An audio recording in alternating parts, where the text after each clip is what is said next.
An ordinary young man lives in a world where people can only choose one profession to develop, but everything changes when he awakens an absurd ability, freely switching classes as many times as he wants. While everyone else is stuck on a single path, he begins to master multiple professions at once, gaining power at an unbelievable speed. And it doesn't stop there, because along with this ability comes an even more broken one, the power to summon max-level goddesses to fight by his side. Through constant battles, rapid growth, and divine allies, he walks a path completely outside the rules, becoming an existence that defies the very system of his world. And if you want to see just how far this insane power can go, how he masters every class and still fights alongside max-level goddesses, come with me in this video.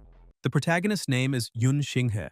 His parents passed away when he was young, and his older sister, Yun Wan, was the one who raised him. Their life was always very humble and peaceful, but about a year ago, his sister started disappearing from time to time. Every time she came back, she never explained why she had vanished. 3 months ago, his sister disappeared for the last time and was found in an abandoned factory on the outskirts of town. She was covered in blood and gravely injured, and now she is in a coma. To pay for his sister's medical expenses, he, who had endured the 996 work schedule for years, finally gathered the courage to present his business proposal and, to his surprise, received a call from an investor. So, this may be his big opportunity.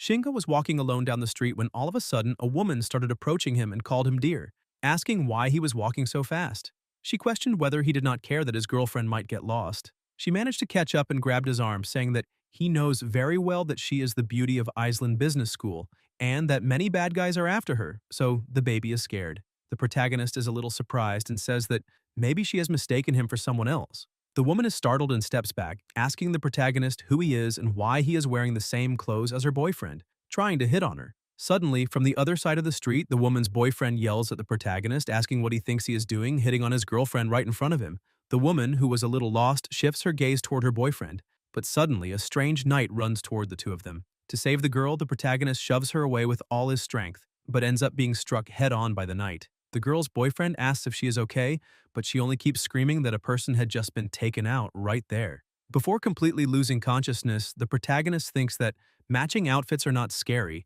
but matching couple outfits can be. On top of that, the cliché car accident scene is one thing, but he cannot understand what is wrong with that heavily armored knight.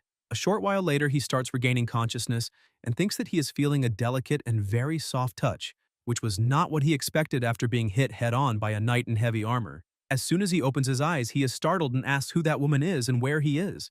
The girl on top of him was asking for water because she was very thirsty. Xinghe looks at her chained up and becomes confused, asking if he's already dead and has ended up in the underworld. But the woman keeps begging for water and grabs his leg. Xinghe gets frightened and pulls away, telling the ghost that she cannot have that water. But the woman becomes completely enraged and starts screaming, making the pressure in the entire place rise. The protagonist questions whether that thing in front of him could be a tail. The girl simply kisses him, and the protagonist thinks that it is true that when boys are away from home, they must learn to protect themselves.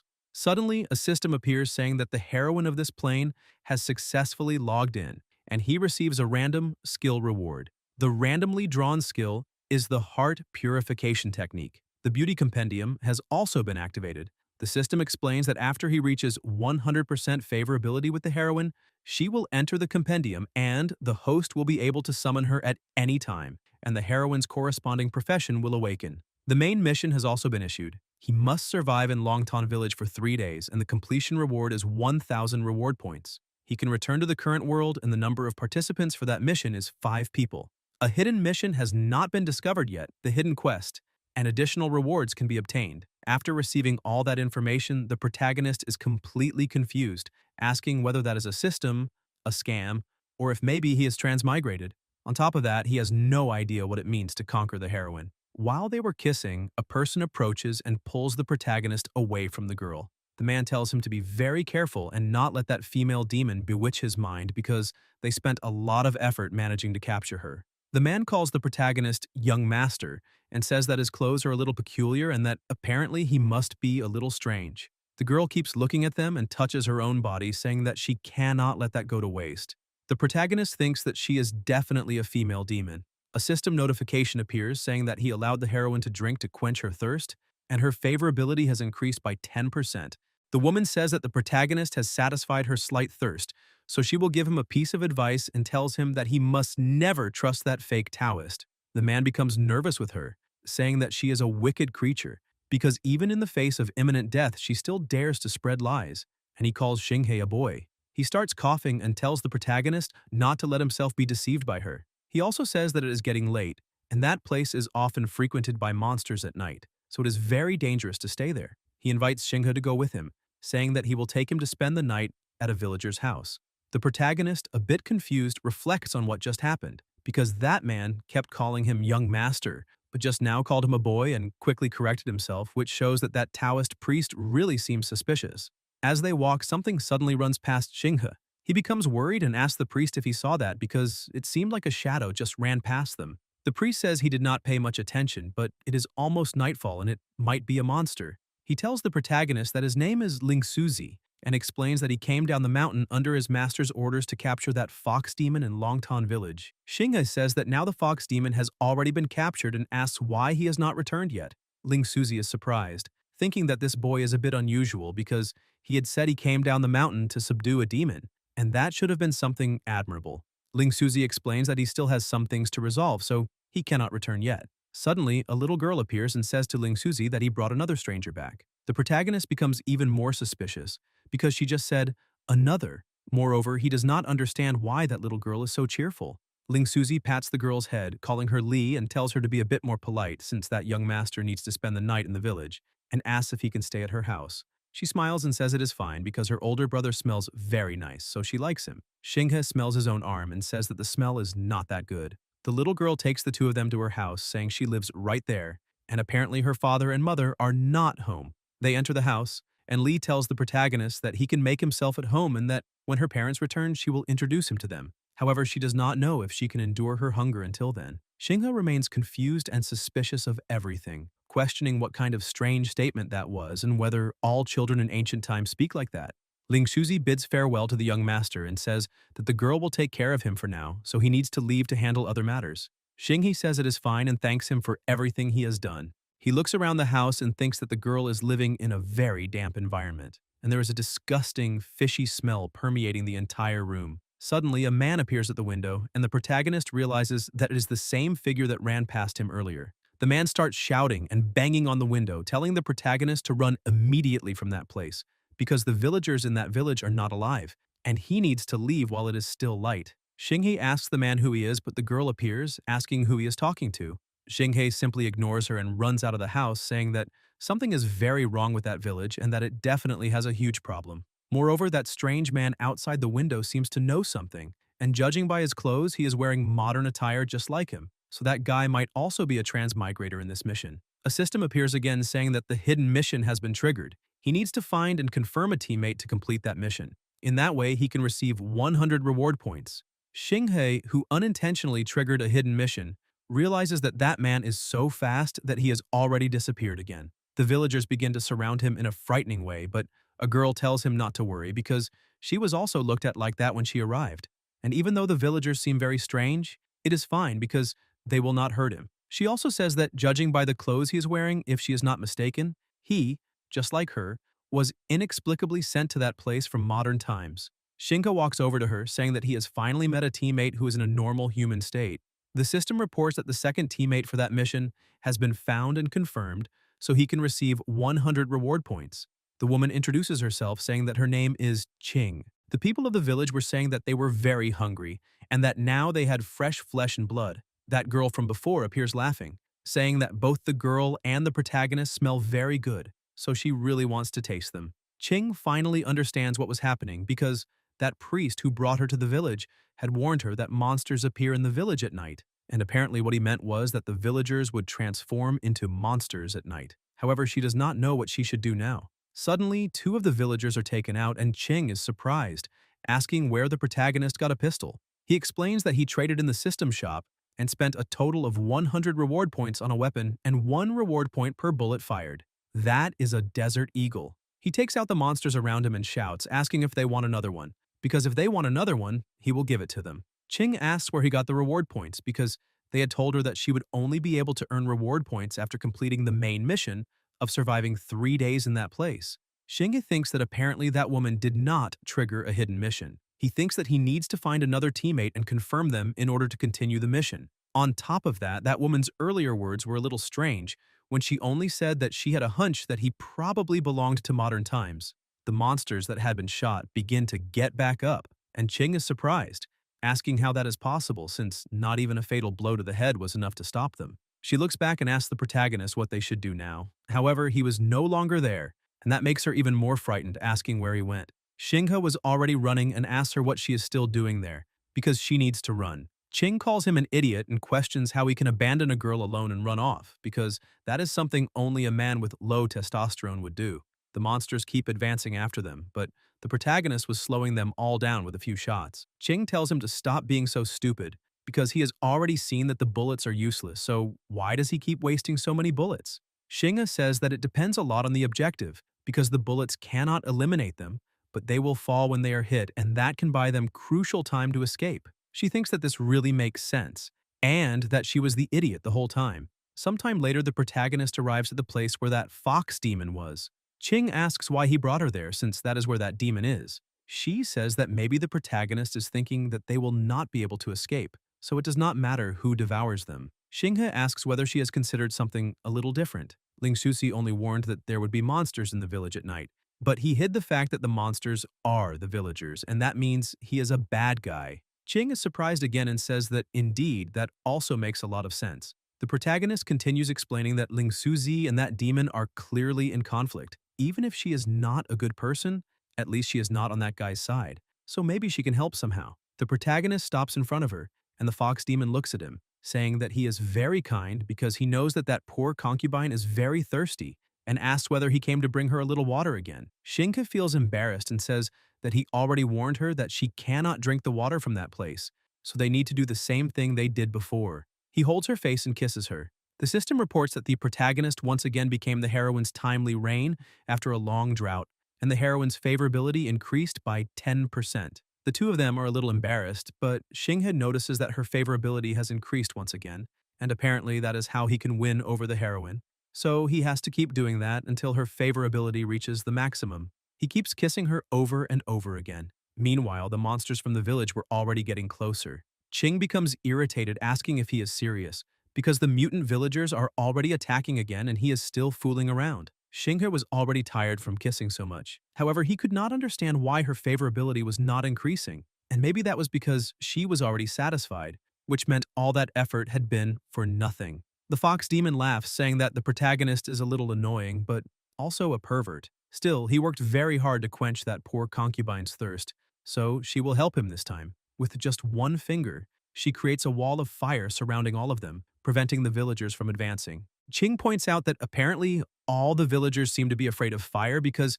they do not dare come any closer. She looks like she's about to cry, and Xinghe asks what happened because they were just saved, so why is she almost crying? Ching throws herself into the protagonist's arms, saying that in order to please the demon and make her help them, the protagonist sacrificed his charm. On top of that, Ching misunderstood everything, so she would like to apologize, because he really managed to make her feel guilty. However, the protagonist was completely lost, since he did not understand anything she was trying to say. The fox demon simply watched the situation while laughing, saying that it is interesting and that apparently humans always display something impressive. Ching asks what they should do now because the villagers are still surrounding them and the fox demon is chained there, so their movement is completely limited. Xinghe looks at the demon and notices that she's wearing a collar with a keyhole. Fortunately, he still had a keychain with him, so maybe if he examined it, he could try to open it.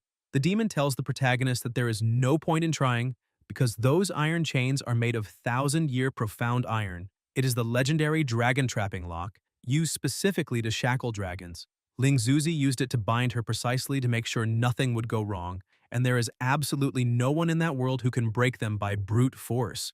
But Xinghe manages to remove the chains from her body, leaving the demon completely shocked, unable to believe that he actually pulled it off, making her question who he really is. The system reports that her favorability has increased by another 10%. Xinghe thinks that it really worked, because he remembered that once his sister said that, with that type of lock, he only needs to insert something sturdy into the keyhole. After that, he presses the small protrusion inside the hole and turns it clockwise with a bit of force to open it. At present, the progress has already reached 30% favorability, unlocking the heroine's true name, which is Daji. Xinghe is surprised to see that she is actually the legendary demon Daji. However, she is a little different from the legendary version he knows. On top of that, he gained 1,000 points. And that is a lot. It is the same number of reward points a person gets after completing the main mission. That means completing the main mission is only the minimum. Digging up as many hidden missions as possible is where the real profit is. Ching tells them to look because the villagers saw that Daji has been freed and are running away. Daji stands up laughing, asking whether they really believe they can escape, because no living being she has ever set her eyes on has managed to escape. And now it is time to take revenge for everything she went through. She concentrates her magic at her fingertips to attack, but the protagonist grabs her hand, asking her to wait a moment and let the villagers return to their homes. Daji asks why and tells him to give her a reason. Shingha puts the chain back around her neck, apologizing, but explains that he is the veteran there. Daji becomes a little upset, asking why he did that. The next day, she was still imprisoned, and a blue-haired man was playing with her, imitating a dog. Daji becomes irritated, saying that she has already lost count of how many times she has said that she is not a dog but a fox. The blue-haired man is surprised to see that she is a talking female dog. Daji takes a deep breath and asks the heavens why she must suffer so much. Because first she met one weirdo, and now she has encountered another person who is not right in the head. Lingzuzi appears again and, exactly as happened with the protagonist, approaches the man saying that, judging by his strange clothes, he is a young master and perhaps a little odd. But in truth, Lingzuzi found it a bit strange, because all the other outsiders arrived in that world the day before. So why is that guy the only one who arrived just now? The blue-haired man laughs, saying that his name is Kai Iwan. Lingzuzi thinks that this boy seems a little slow, but that is good because the stupider he is, the easier he will be to deceive. Lingzuzi continues his act, telling Iwan that this is probably his first time there, so he likely does not know the dangers of that place. He invites the young man to go with him, saying that he will explain everything on the way and also take him to a village so he can calm down a little. Meanwhile, back in the village, Ching was confused and calls the protagonist Hey, asking what was going on with him the night before because he clearly saved the fox demon. So why did he lock her up again? Since it would have been much better to let her eliminate all those villagers. The protagonist found that a little strange since after daybreak, all the villagers had completely disappeared. Xinghe walks over to Ching and says that first of all, his name is not Hei, it is Xinghe, and second, he asks whether she already forgot that the fox demon was imprisoned by Lingzuzi. She asks what that has to do with the whole story. The protagonist explains that it means the fox demon cannot defeat that guy, and the main mission they need to complete is to survive in that village for 3 days, but only one has passed. He steps closer to her, saying that if Lingzuzi finds out that he saved the fox demon, it will mean that they have completely rebelled against him, so he will make a move, and with the strength they currently have, they will not have the slightest chance of doing anything. Ching thinks that this really makes a lot of sense, and that apparently she keeps misunderstanding everything as always. However, the protagonist thinks that this is only one of the reasons. The most important thing is that he already said that Iron Chain is the dragon trapping lock, which looks like an incredible divine artifact. So why would he not take advantage of a good find like that? He directly spent 10 reward points in the system shop to exchange them for a similar iron chain and secretly swapped the lock, and that is satisfying. Suddenly, Lingzuzi appears there with Iwan and is surprised to see that the protagonist was still there, asking how he is still there. Xinghe takes advantage of the situation and starts laughing, asking what is wrong and why the Taoist priest seems so surprised. Lingzuzi realizes that apparently he will not be able to keep it a secret, so he will have to find another way to deceive them. On top of that, the protagonist notices that the person who just arrived, judging by the clothes, is also a teammate.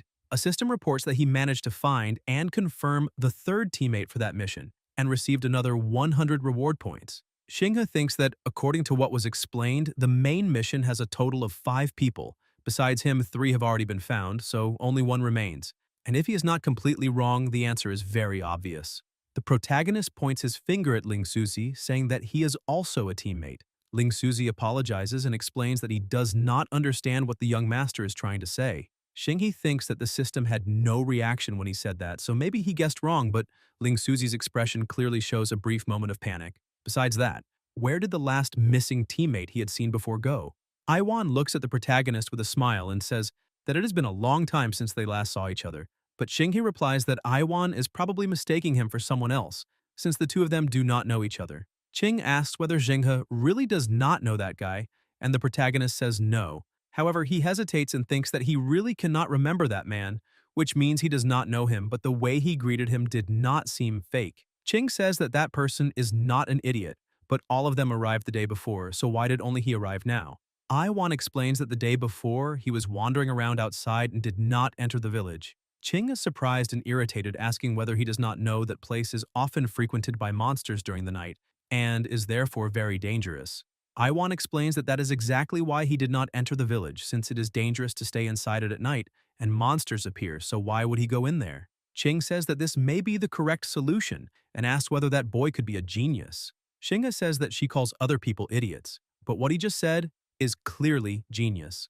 Ling Shuzi thinks that this is how that boy got there, and he truly did not expect him to stumble onto the truth. He tries to change the subject, asking them to forgive him. He explains that when he found Iwan, he already seemed to have been bewitched by that fox demon, because with monsters appearing at night, it is only natural and safer for everyone to stay inside their homes. On top of that, he knows that Xinghe and Qing must be full of doubts in their hearts and may even be suspicious of him. He asks the two of them to follow him again so that he can explain everything. They go to a waterfall and he explains that the place has an ancient custom. The bodies of the deceased are placed in a black coffin and buried in the waters of Dragon Lake behind the village, sacrificed to the dragon god in the depths of the lake. The stories say that this allows the deceased to be reborn in the eternal heavenly realm and that their souls gain eternal life. What is happening now is that mysterious water burial ritual. But what he truly did not expect is that the villagers wanted to gain eternal life not for the souls of the dead but for themselves. And apparently the villagers sacrificed strangers to the dragon god in order to gain its power, thus achieving eternal life. However, the dragon god's power is evil, and the villagers were twisted by that power, transforming into monsters. Xinghe explains that, in other words, the person inside that black coffin is probably the last teammate who has not appeared yet. Qing is surprised, saying that the black coffin contains a transmigrator just like them. The system appears and informs the protagonist that he found and confirmed the fourth teammate for the mission, receiving another 100 points. He smiles, seeing that he guessed exactly right. Qing says that Ling Suzi does not seem to be lying because she just heard the notification about receiving reward points. The protagonist says that he received it too. Ling Suzi keeps acting, saying that all of this is his fault because he had to watch over the fox demon at night and failed to discover in time that the villagers were the monsters appearing during the night, and he almost caused the elimination of his friends. Ling Suzi thinks that at a moment like that, in order to maintain the lie, he needs to reveal a little bit of the truth. He believes that since he did not lie completely, they will trust him once again. However, the truth is incomplete, which makes it a small lie. On the other hand, the protagonist was thinking that he does not believe a single word that idiot said, since apparently he is only playing with an incomplete truth. He questions whether Ling Suzi really thinks he can deceive him, because he is going to play the game perfectly. The villagers throw the black coffin into the water and begin to pray. Night falls and they begin to transform. A very loud sound starts to take over the entire place. Qing asks what that sound is, because it feels like her eardrums are being pierced. Ling Shuzi gets ready and says that it is the dragon's roar, and that the villagers are imitating the sound in order to worship the dragon god. He thinks that he was too cautious and afraid of acting rashly, so he kept playing along with them all this time, but now they are only novices, so they need to be eliminated. On the other hand, the protagonist was concentrating, questioning what kind of dragon roar that was, because it sounded more like the simple vibration of fish gills, but he does not understand why it can be heard from so far away. However, he possesses a skill that he got from his older sister, and it's no wonder the villagers did not dare approach her, because her ability naturally protects him. Xinghe walks up to Ling Suzi and grabs his hand, questioning what he is trying to do. Ling Suzi is surprised to see that the protagonist is not affected by the dragon's roar, which means he still needs to act cautiously. He laughs and calls the protagonist young master once again, saying that he is overthinking things. He explains that Qing's screams might attract the villagers' attention, so he wanted to stop her. However, the protagonist shouts that this is not good at all because the villagers have already noticed their presence. Ling Suzi starts running, saying that they need to split up and not let the villagers catch them. Qing tells him to wait because this is the right moment for him to display his divine power and subdue all those demons. But Ling Suzi simply ignores her and keeps running. The protagonist points out that it is already good enough that that guy is not harming them, and yet she still wants him to provide help. However, she says that is not the point because she knows very well that that guy is evil and that he is only running away, but she thought he still wanted to keep pretending a little longer and save them. Iwan comes hopping between the two of them, saying that Qing must be tired of playing hide-and-seek and now wants to play tag, so he will go first, since he is very good at that game. She gets irritated, saying that he is nothing but a coward, but the protagonist grabs her hand and starts running. He says that she needs to stop arguing with people and just ignore them, since they cannot stay there and need to run. A short while later, they return to the waterfall. The protagonist explains that the most dangerous places are often the safest, because the villagers just left that place and will not expect them to come back to the waterfall. Ching becomes confused and says that the protagonist had said they needed to escape, so why did he bring her back to the lake again? He turns around and does not answer. She asks whether he is okay. He says it is nothing serious, only that for some reason he suddenly feels dizzy and a little weak, and very thirsty, with his throat uncomfortably dry. Ching says that those symptoms indicate dehydration, but it should not be like that since he was perfectly fine just a moment ago. So how could he become dehydrated in such a short time? They enter a small cave and Ching kicks something. When she looks, she realizes it is a key. Xinghe tells her to be careful since there is someone ahead. She steps a little closer to see what it is and tells the protagonist not to worry, because it is only a corpse. He keeps coughing, saying that he did not expect a girl like her to be so brave, and asks whether she is not even a little scared when seeing a corpse. She continues examining the body and explains that in her current life she is a foreign forensic doctor, so she has already seen some corpses. Besides, that is a mummified corpse, so it is not that frightening. Xinghe realizes that this is the same man he had seen the day before inside the village, and now he is lifeless. That man had warned him that the village was dangerous and told him to run away. Ching touches the corpse's abdomen, saying that something is not right because that body was clearly mummified. But not only does it fail to show rigor mortis from muscle contraction and stiffening, it still retains residual warmth. It is as if the blood and moisture in his body had evaporated instantly and he had died recently. On top of that, she questions why there is a strange bulge in the abdomen. She continues examining it and realizes that the hand of that mummified corpse indicates that he belonged to the authorities, so he might have been a police officer before being killed. However, she questions how a modern professional appeared in such an ancient village. The protagonist explains that it was for the same reason they also appeared, pointing out that he is a transmigrator and probably one of the companions in that mission. Ching asks whether he means that someone imprisoned that man there and killed him, and whether that person could be Ling Shuzi. The protagonist says no, and that the man most likely imprisoned himself there of his own accord. Ching asks him to explain better how he knows that. Xinghe says that the keys she found a moment ago probably belonged to the handcuffs. Ling Shuzi even used the dragon trapping chains to bind the fox demon. Given his cautious nature, he would not leave the key nearby, allowing that man to have a chance to be saved. Ching also starts coughing and asks why that man would lock himself there to die alone. Suddenly, something strange comes out from inside that man's stomach and tries to attack her. The protagonist shouts for her to be careful and pulls her away with one hand while using the other to fire at that thing. However, the creature manages to dodge the shot. The protagonist keeps firing, but the monster dodges every bullet. The monster stops in the corner of the wall and stares at them, telling them to drink wine. Ching says that the monster is mocking the protagonist. Xinghe fires a few more times, but suddenly stops shooting. Ching becomes worried, asking whether he ran out of bullets, because now they do not stand the slightest chance. The monster takes advantage of that opportunity. She asks once again whether he really ran out of bullets. Xinghe says yes. Now his pistol is completely empty. Ching grows desperate, saying that this is not the answer she wanted to hear because now they are going to die there. Xinghe tells her to calm down and says that they are not going to die yet. Suddenly, he pulls out an AWP and points it at the monster, asking whether it has any last words. He simply tells the monster to say goodbye. The system reports that the protagonist spent 1,000 reward points to exchange for a B-rank Barrett sniper rifle and 10 reward points for one bullet, leaving him with only 260 points. Xinghe fires a precise shot at the monster, completely destroying it. Ching is impressed, saying that he is amazing, but asks him to explain where he pulled that sniper rifle from. Xinghe says that is not important right now and tells her to immediately go examine the monster's corpse. Ching walks over there and says that the protagonist blasted the monster into pieces, so how could she possibly examine it? However, judging from the monster's overall shape before it was destroyed, she can roughly deduce that it was probably just a newborn hatchling. Xinghe keeps coughing and thinks that he has a very bad feeling. She continues analyzing and says that in the hatchling monster's remains there is only the skeleton connected to the skin and the teeth. Everything else is just blood and water, which completely goes against basic biological structure. The blood inside that hatchling is not its own and must be the blood of the human who locked himself in that place. Xinghe asks how she can know all of that. Ching explains that it is very simple because human blood and the blood of other animals show significant differences in many aspects. The easiest and most direct way to distinguish them is by observing the color. Human blood can generally be considered red, while animal blood comes in more varied colors, including blue, green, red, pink, and even colorless.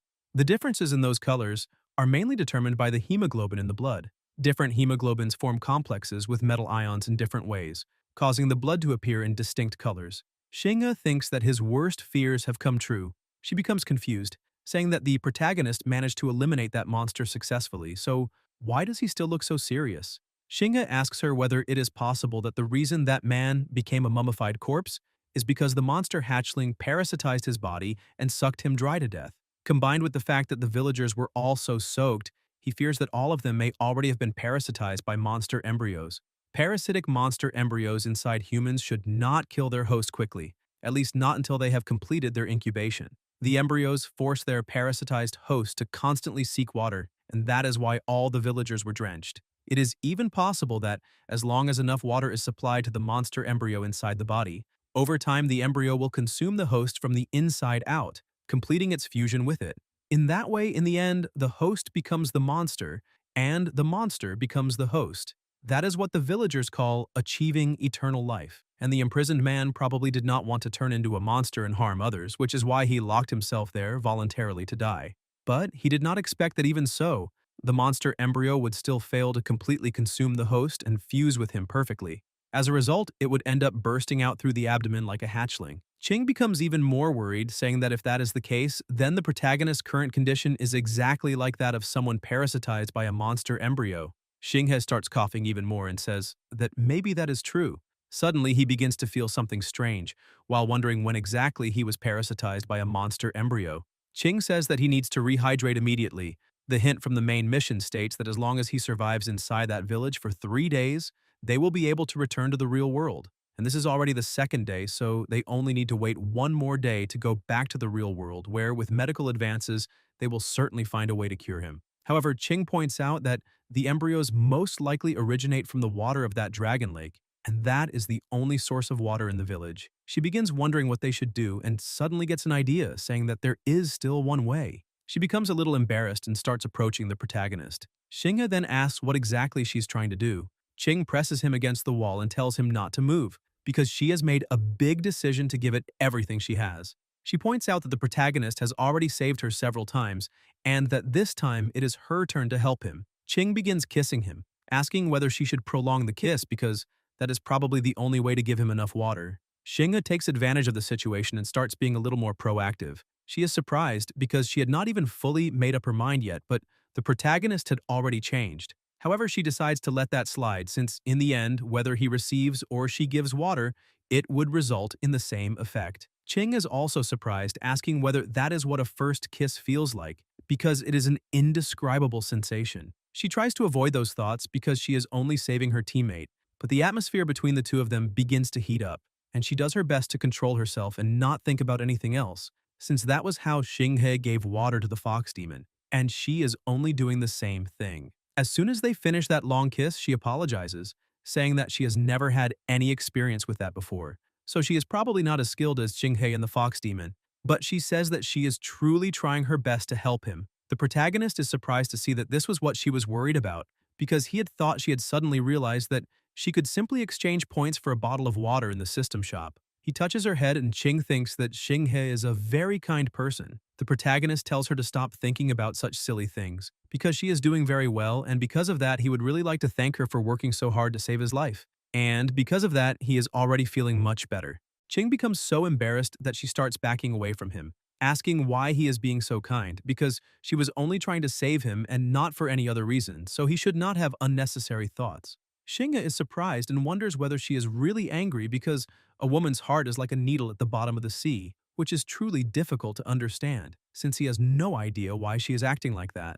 A little later, outside the waterfall, Ching asks why the protagonist brought her there now, because they should stay hidden until dawn and only come out after the villagers return to normal. Xinghe asks how she can be so sure that the villagers will return to normal as soon as day breaks. Ching explains that they said there are monsters there during the night. At first they thought they were real monsters, but later they found out that they were the villagers. Xinghe agrees with her, but asks who it was that told her the monsters would appear at night. Ching says it was Ling Suzi. The protagonist says that is exactly what she is overlooking. The truth is that they cannot be sure that the villagers only transform into monsters during the night. Even Ling Suzi's identity is unknown. On top of that, the main mission is to survive inside that place for 3 days, and 2 days have already passed. so he does not believe the enemy will let them get through the final day so easily. He points out that it is like playing a game at the end of a level when players usually run into a boss. So, although it looks like they are close to completing the main mission, that also means it is very likely they will encounter that boss soon. So, there is not much time left, and they must quickly figure out what is going on in that place and who that final boss is. He points out that there is the dragon god worshipped by the villagers and the monster hatchling that parasitizes humans, whose only source is the water, so the entire origin of the strangeness lies there. He jumps into the water saying that only by personally going down into the depths of the dragon well will they be able to see the truth behind all of this. Ching sees him jump and asks the protagonist to wait a moment. However, he had already dived in. 10 minutes later, she is still at the edge of the lake and he has not returned. She thinks that an ordinary person with normal lung capacity and no training can hold their breath underwater for at most 1.5 minutes. However, trained athletes usually have greater lung capacity and better cardiorespiratory function, allowing them to hold their breath underwater for up to 4 minutes. But 10 minutes have already passed, so maybe he has already been killed. Worried, she begins wondering what she should do in a situation like that. In desperation, she shouts that although she is not very close to that boy and if it were not for him over the past 2 days, she would have already been eliminated long ago. She had been avoiding going in since she is not a very good swimmer, and risking her life to save someone she does not know well does not seem very worthwhile. But if she does not save him, her conscience will not let her rest. She thinks that the most important thing is still that she gave the first kiss of her life to that boy, so if he just dies like that, she will be upset. She takes off her shoes thinking that there is no other option, and that she has to give it everything she has and begs that he not be completely dead by the time she reaches him. As she dives in to try to find him, she notices a person floating a little farther below and wonders whether it could be the protagonist, and if he is in that state, then that means he may really have drowned. She tries to swim toward him, saying that she needs to give him mouth-to-mouth oxygen as quickly as possible. Although the oxygen content in exhaled breath is extremely low, that method can temporarily extend rescue time and cannot improve the dangerous situation. But since there is no other way, she has to try no matter what. As soon as she gets close to what she had seen, she tries to pass him oxygen, but then notices the protagonist beside her wearing a diving suit. She's so surprised that she tries to speak underwater, and because of that, all the breath she was holding is completely forced out. She keeps questioning why he is dressed like that. Realizing that she can no longer hold her breath, she thinks that she only made things worse because now she is going to drown too, and she slowly begins to lose consciousness. However, she soon starts seeing again and questions whether what is around her is the sky and whether the sky also exists underwater. The protagonist starts shouting at her, saying that if she is awake, she needs to hurry and help him, because he spent more than 50 reward points to buy a diving suit for her too, so he does not want to waste his reward points. She looks down and sees him trying to grab the black coffin that the villagers had thrown into the lake. Shinka tells her to stop standing around and move already because he cannot pull that thing by himself. She asks if that is really the same black coffin that the villagers threw in there a little earlier. While helping him with the chains, embarrassed, she tells him not to misunderstand because she did not go to save him just because he got her first kiss. She explains that the protagonist has already saved her countless times, so she simply wants to return the favor so she will not owe him anything. Shingha questions whether she is really the one saving him, because it was he who kept her from drowning by giving her the diving suit. Ching is left speechless and thinks that a girl only says things like that because she is shy, but apparently the protagonist only knows how to focus on the wrong things, and because of that, she is hating him. As soon as they manage to open that coffin, the body of a monster is inside. They are both surprised, because they had learned that the black coffin contained the body of the last teammate, so how can this be right? Shinga tells her to look carefully because that creature's body is covered with strange scales, and they do not look like fish scales, but dragon scales. He asks whether she believes it is possible that the being in front of them could be the dragon god the villagers were talking about. Ching is completely confused, asking if that really is the dragon god, because their last teammate is the boss, and apparently the boss is already dead. Xinghe notices something on the ground while Ching is completely lost, asking what exactly is going on there. He crouches down and starts digging up what he had seen. A few minutes later, he manages to dig out a stone with some writing on it. He asks why the Dragon Village stone is at the bottom of that lake. Ching warns that apparently something is swimming toward them. She looks around and realizes that the situation is very bad because they are surrounded by fish monsters. She points out that they really are completely surrounded and asks what they should do now. Shinga asks who said they are completely surrounded because there is a very clear path right above them. He starts swimming upward and she is surprised because he never follows the rules. As they swam upward, the fish monsters did not seem aggressive. They were shouting at the protagonist and his companion to wait and asking for help. Ching calls out to the protagonist and says that she heard a fish monster speak, asking if it is possible that she is hallucinating. Shinki looks back and says that she is not hallucinating and that those monsters really did speak. Ching asks how that is possible since monsters do not know how to talk, but apparently they are asking for help.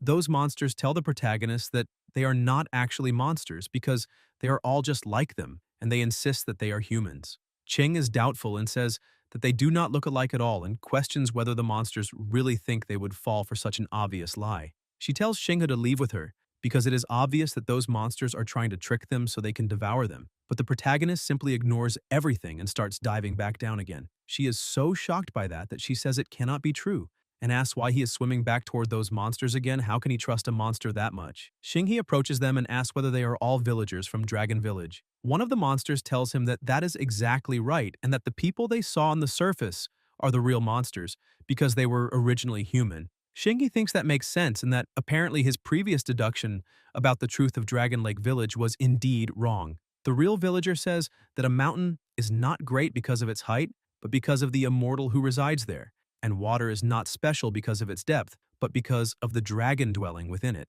For generations, the people of Dragon Lake Village had always believed in and worshipped the dragon god in the lake. However, they only knew that there was a dragon in the lake, but they did not know that the dragon had already died. He explains that the dragon was imprisoned in that lake, and after it died, its flesh and blood were slowly devoured by a fish that lived there, until only that skeleton remained. And the fish that ate the dragon's flesh gained an extraordinary fate, gradually growing stronger over time. Even the other fish in that lake were affected by it, turning into intelligent fish monsters. However, they never noticed the changes until that day. Since he was the village chief, he led everyone to Dragon Lake, as always, to perform the ritual of worshipping the dragon god. Unexpectedly, countless fish monsters leaped out of the lake and dragged all the villagers into the water. Then the fish monsters tore off their skin and wore it, leaving the bottom of the lake to go outside and replace them. And they, the real villagers, were forced to wear the fish monster's skin and were trapped there forever. Ching is shocked to discover that it is true and that the villagers in that village are actually fish monsters wearing human skin, while the fish monsters inside the lake are humans wearing fish skin. The system informs the protagonist that he has successfully completed the hidden side mission and, because of that, gained 200 reward points. Shinka walks over to the dragon skeleton and thinks that everything fits together, and it seems that Lingzuzi was actually his teammate and that he may really have been a priest, but apparently he was also caught by the fish monsters, and now a fish monster is wearing his skin. The system is able to identify the dragon bones, saying that they are S rank. The protagonist thinks that based on his earlier experience of borrowing the dragon trapping chain, those bones might also be an obtainable item or material, but he did not expect them to be S rank. He uses his abilities to collect the entire dragon carcass, and the villagers are astonished, wondering how the bones of such a huge dragon can simply disappear into thin air. They question whether the protagonist really managed to take it because it seems that those two are not ordinary people and may actually be there to save them. Xinghe looks at the village chief and asks him to keep talking and not worry about that situation. The chief says that it was not only them, mere mortals, who suffered because even the queen of the forest, the unmatched great nine-tailed fox demon, was deceived by the fish monsters. They recovered the dragon trapping chain from the bottom of that lake, which had originally been used to imprison the dragon, and they captured the nine-tailed fox with it. Ching becomes curious and asks the chief to wait a moment because the fish monsters captured them in order to switch skins and become human, so they could leave Dragon Lake and go to the surface. But she would like to know why they captured the nine-tailed fox. One of the villagers says that the answer is very simple. The Fish King, who was the one that ate the dragon's corpse, wants to become a true dragon. Merely consuming the nutrients of a dragon corpse is not enough to complete the metamorphosis from fish to dragon. He needs to consume more dragons. The dragon imprisoned at the bottom of that lake had an embryo inside it before it died. The Fish King collected that embryo and injected it into the nine-tailed fox with the intention of using her body to hatch the young dragon. An ordinary body is too weak for that, but the nine-tailed fox is different. She is strong enough to hatch several dragon embryos at the same time. Ching asks whether it is possible that what came out of that dead man's stomach was not a monster, but actually a baby dragon. And apparently the Fish King was also experimenting with other bodies to incubate embryos. But it was a failed attempt, and the young dragon could not form properly, which is why it looked like a monster. The protagonist finally realizes how he was infected, because he'd found it strange how that woman had been won over so easily, even though they had never met before. That is exactly why she had been so willing, since it was not just desire because she clearly wanted to transfer the young dragon embryos into his body. He remembers that after kissing her several times, her favorability did not increase, but that could have been because she had already transferred all the dragon embryos into his body, and that possibly means he is going to end up dried out and roasted. The system appears, saying that the host has confirmed the presence of young dragon embryos in the body and can spend 1,000 reward points to convert them into dragon blood factor or a hybrid form. He looks at his options and cannot really understand them, but apparently he will stop being human. The system says that an optional side mission has been activated called the Villager's Hope. The first mission is rescue. He needs to save the villagers of the village, and the reward is 1,000 experience points, in addition to a mysterious reward. And the second mission is extermination. He needs to eliminate the imposters who are the real monsters. Ching asks the protagonist to look carefully into the eyes of those villagers because they're waiting for him to save them, and even a side mission has been activated. Xinghe thinks for a moment about that situation and concludes that he is currently in an extremely complicated position, as if he were trying to cross a river and could not make it across. So how can he save these people? He gets an idea and asks what they are waiting for, because he has a very bold plan, but he needs everyone's cooperation. Meanwhile, Ling Suzy went to the fox, saying that all those strangers should have already been eliminated and now only she remains. On top of that, it is almost time for the young embryos in her body to hatch. He points out that as long as he can eat the dragon hatchlings that she is incubating, he will finally be able to become a true dragon. Daji gets irritated and asks what kind of ability that fish king has besides smelling like rotten shrimp, because if he really has courage, he only needs to remove those chains so they can have a fair duel. Ling Suzy grabs her face and starts mocking her, telling her not to get angry because it is not good to harm the fetal IQ since he would not want the young dragons to be born dead. Suddenly the chain breaks and she unleashes all her power, questioning how he dares to mock her. Because she is the great demon, the unmatched queen of the Forest of Green Hills, so how can she endure such humiliation from such an insignificant being? She points out that even if she exhausts all her power, she will fight that idiot until the fish are completely destroyed. Ling Suzy is shocked and asks how that is possible, how she managed to free herself from the chains that even imprisoned a dragon. On top of that, the young dragon embryos inside her body have been absorbing her power as nourishment, so she should be weak. Even Daji was confused, asking how she managed to break those chains, until she finally realizes that it was the protagonist, because he had already switched the dragon trapping chain. She becomes so excited by that situation, saying that he is a mischievous person because he had already saved her and then locked her up again, making her mistakenly believe that she was still imprisoned and that he is nothing but a little rogue who likes playing sneaky tricks, and that makes her like him even more. The system reports that her favorability has increased by 20% and the current progress has already reached 50%. Meanwhile, outside on the surface, the protagonist is surprised to run into Iwan. The young man tells Xinghe that his name is not Hei, but Iwan, but the protagonist tells him to stop talking nonsense and listen to the plan. He explains that Iwan needs to go to the lake, find Qing, and as soon as he gets there, he needs to do something. The protagonist explains the plan exactly and thinks that personally he cannot do that, so he has to use that lunatic. Once everything is settled, the protagonist stays behind, saying that he will deal with those monsters. Iwan thanks him and says that he understood exactly what he needs to do, so he will carry out the plan. The protagonist thinks that he owes Qing an apology, but for the sake of the plan, he is going to have to make things a little harder for her. Sometime later back at the lake, Qing was running and all the monsters were chasing him. He wondered if that guy had managed to complete the task, but as he got closer, he was amazed, saying that it was a masterpiece. Qing was crying, asking Xinghe to save her immediately. She says that she followed his instructions exactly and waited for Iwan to carry out the plan, but she did not expect that bastard to tie her up there and simply run away. Xinghe leaps over to help her, asking where that guy went. As soon as Xinghe grabs onto Qing, she becomes embarrassed, saying that there was no way she could have known he would do that, but she would really like to understand why the protagonist is clinging to her instead of saving her. Xinghe explains that this is his real plan, although he did not imagine that guy would tie her up like that. He looks down and sees that the fishmen are avoiding getting close, but that was already expected, and he needs to provoke them a little more to make them take the bait. Xinghe starts hugging Qing even more tightly, and she asks what exactly he is trying to do. While caressing her, he says that her shoulders are very soft and smell very nice, and that she also has a slim and very smooth waist. He looks at the monsters and says that she is very soft, asking if they are sure they would not like to have a taste, because that delicious treat is hanging right there, and all they have to do is take it. Ching becomes worried and asks him to be a somewhat more decent human being because apparently she judged him wrong. The temptation is too great and the monsters leap forward to try to grab her. Because of that, the protagonist laughs, thinking that the fish finally took the bait. He shouts to the real villagers that the time for revenge has finally come. The villagers leap out from inside the lake, grabbing the monsters by the legs and dragging them into the water. The protagonist says that the most cunning hunters often appear in the form of prey. He points out that if the fish monsters were able to capture the villagers and switch their skins, then why could the villagers not capture the fish monsters and switch their skins back? The system reports that he successfully completed the side mission in full and, because of that, gained 1,640 reward points. Ching asks if that was the plan all along and points out that he does not do anything himself and lets everyone else do the dirty work for him. Yet with that kind of thinking, he really is a carbon-based life form. Meanwhile, Ling Suzy was fleeing from the fox because she is an unmatched great demon who must not be underestimated. Previously, he had managed to deceive her using his disguise of human skin, which allowed him to capture her with the dragon-trapping chain. On top of that, he is still not fully transformed into a dragon, so it is better to avoid fighting her directly.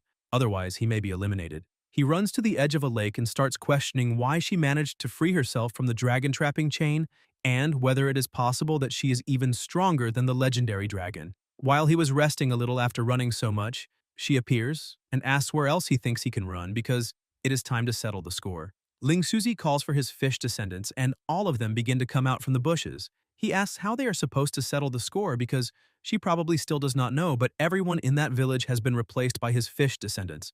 In other words, she is completely surrounded. But suddenly the protagonist appears and says that he is wrong and that the one surrounded there is him. Ling Suzy cannot believe that they are still alive, yet he starts laughing, asking what difference that makes because he already explained that everyone in that village is actually one of his fish. He orders his descendants to attack, telling them to tear everyone to pieces. Xinghe apologizes, saying that the truth is that the fish farm has been hired by him and orders everyone to attack. The villagers begin to charge at Ling Suzy. He becomes confused, asking what everyone is doing and why they are listening to a human, saying that this is rebellion. Seeing that there was nothing else to do, he jumps into the water, thinking that he originally valued his true form very much and did not want it to suffer any damage. But now, he can no longer care about that.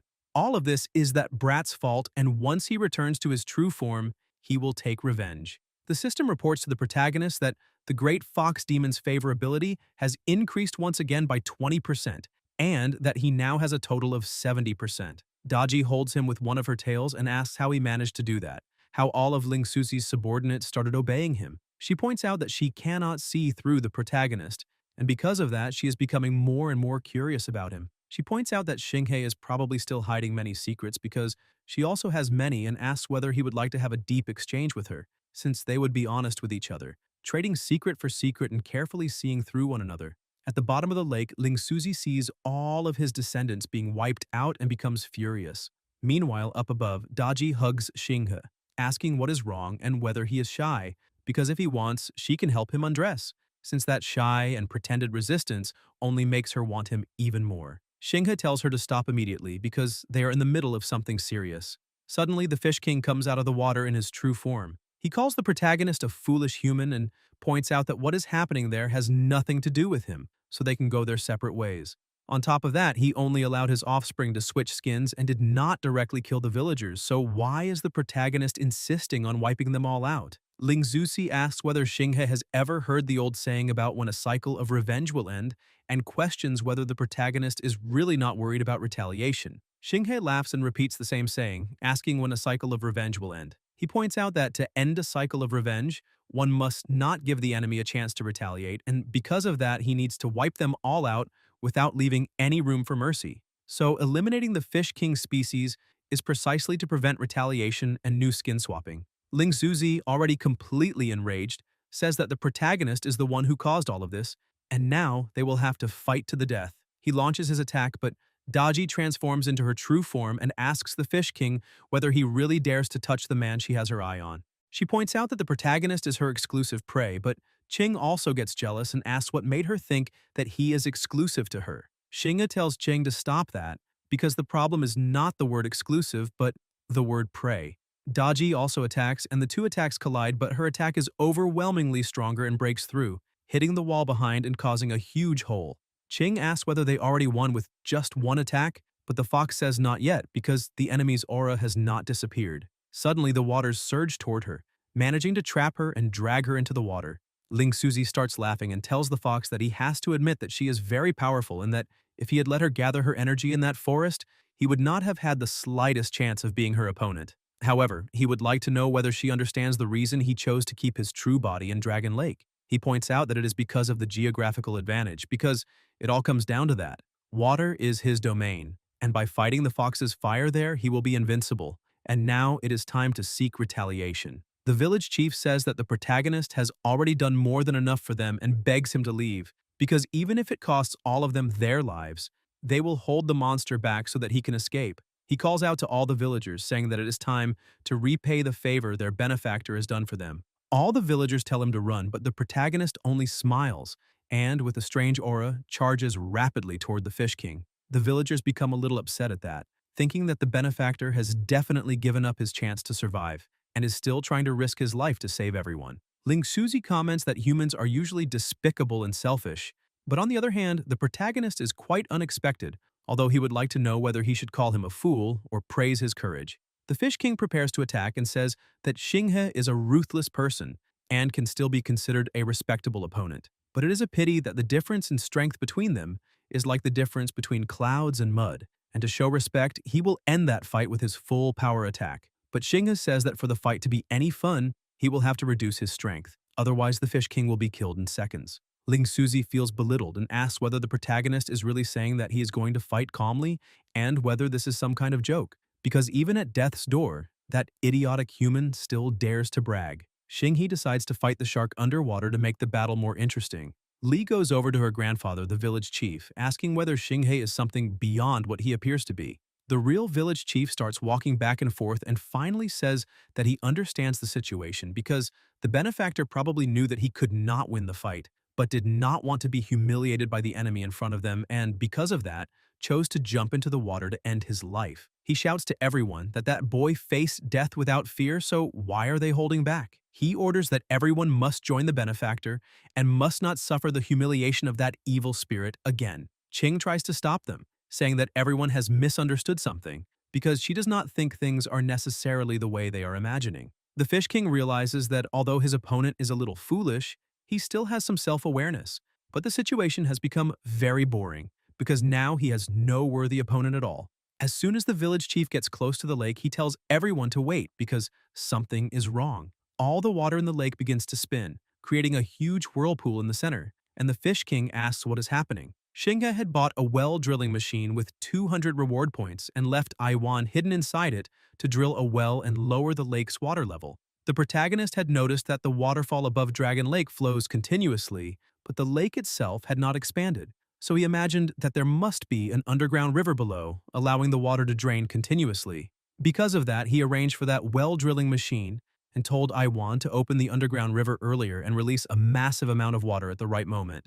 Xinghe looks at Ling Suzy and says that all the water has already drained away, asking how he is going to deal with that now. The Fish King thinks that this boy is a terrible loser because he is letting all the water escape.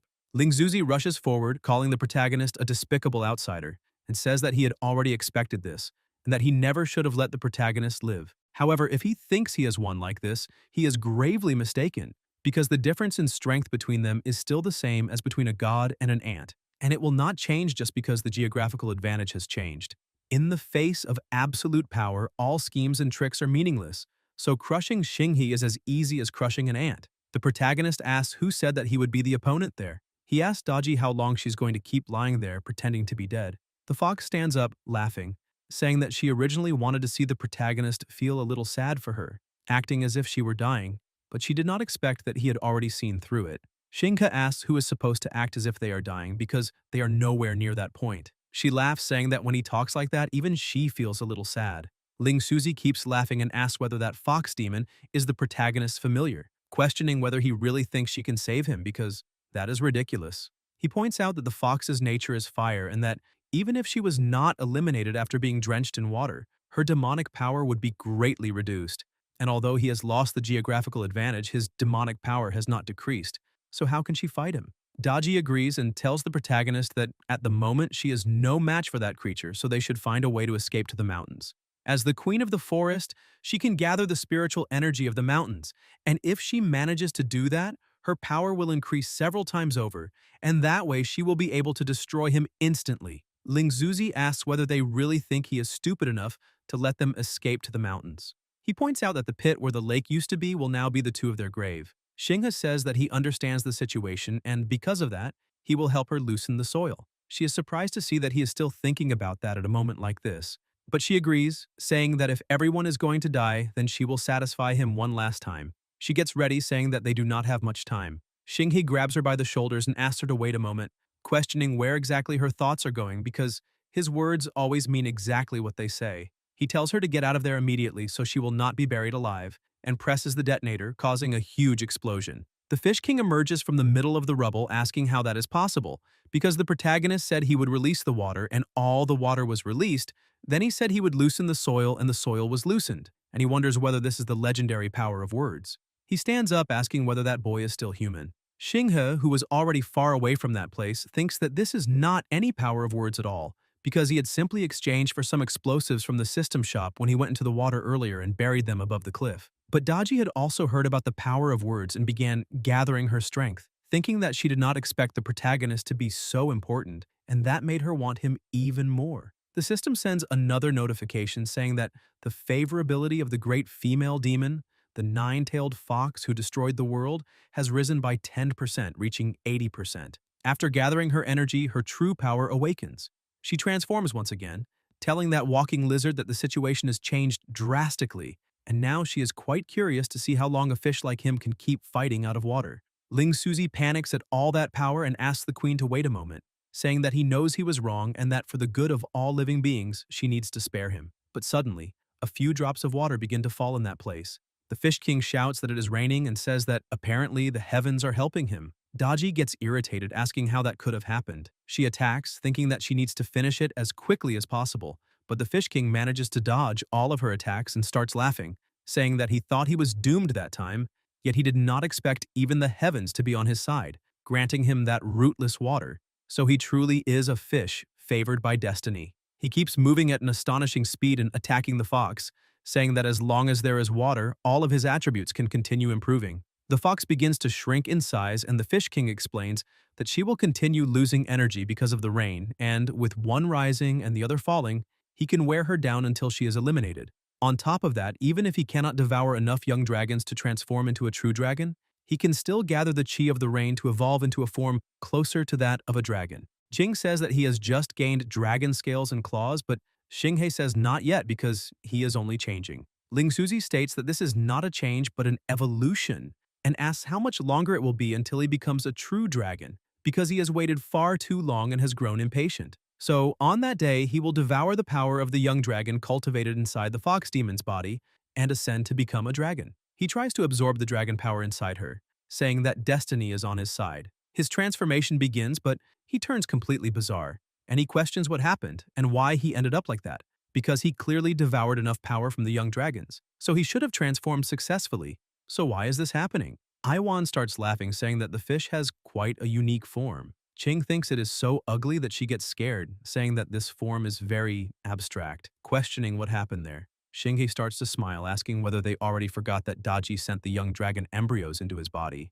Xinghe tells Daji that Ling Suzi failed to transform into a dragon, and now it is time for her to finish this. But as soon as he looks at her, he realizes that she has turned back into a little fox. He's startled by the situation and asks who that little puppy is. Ling Suzi, who was completely enraged, asks who said that he failed to transform into a dragon, because he refuses to accept that situation. He stresses that he did not fail, because that is what a true dragon should look like. And the protagonist is wrong. That entire world is wrong. He uses the Ray of Death corruption, which begins attacking all the people around him.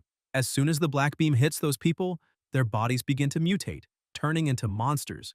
Ling Suzi laughs at the situation, saying that as long as he corrupts everyone, that entire world and his species will recognize a true dragon, because he is fate and also death, so only he has the right to decide that.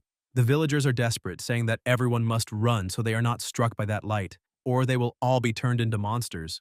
Ling Suzy looks at the protagonist, calls him an insect, and tells him to crawl because it is all his fault that Ling Suzy ended up like that, so he will be personally corrupted. He launches his attack and asks whether the protagonist would not like to protect those villagers, because now he will be turned into a monster so he can accompany them. As soon as he is hit, he will lose his self-awareness and become a walking corpse, and he will be a dog forever. The village deputy chief looks at the protagonist and shouts to all the villagers around him that their benefactor is in danger, and now it is time to repay the enormous favor he did for them, ordering everyone to form a human wall to protect him. The people run around the protagonist and end up being struck by the attack in his place.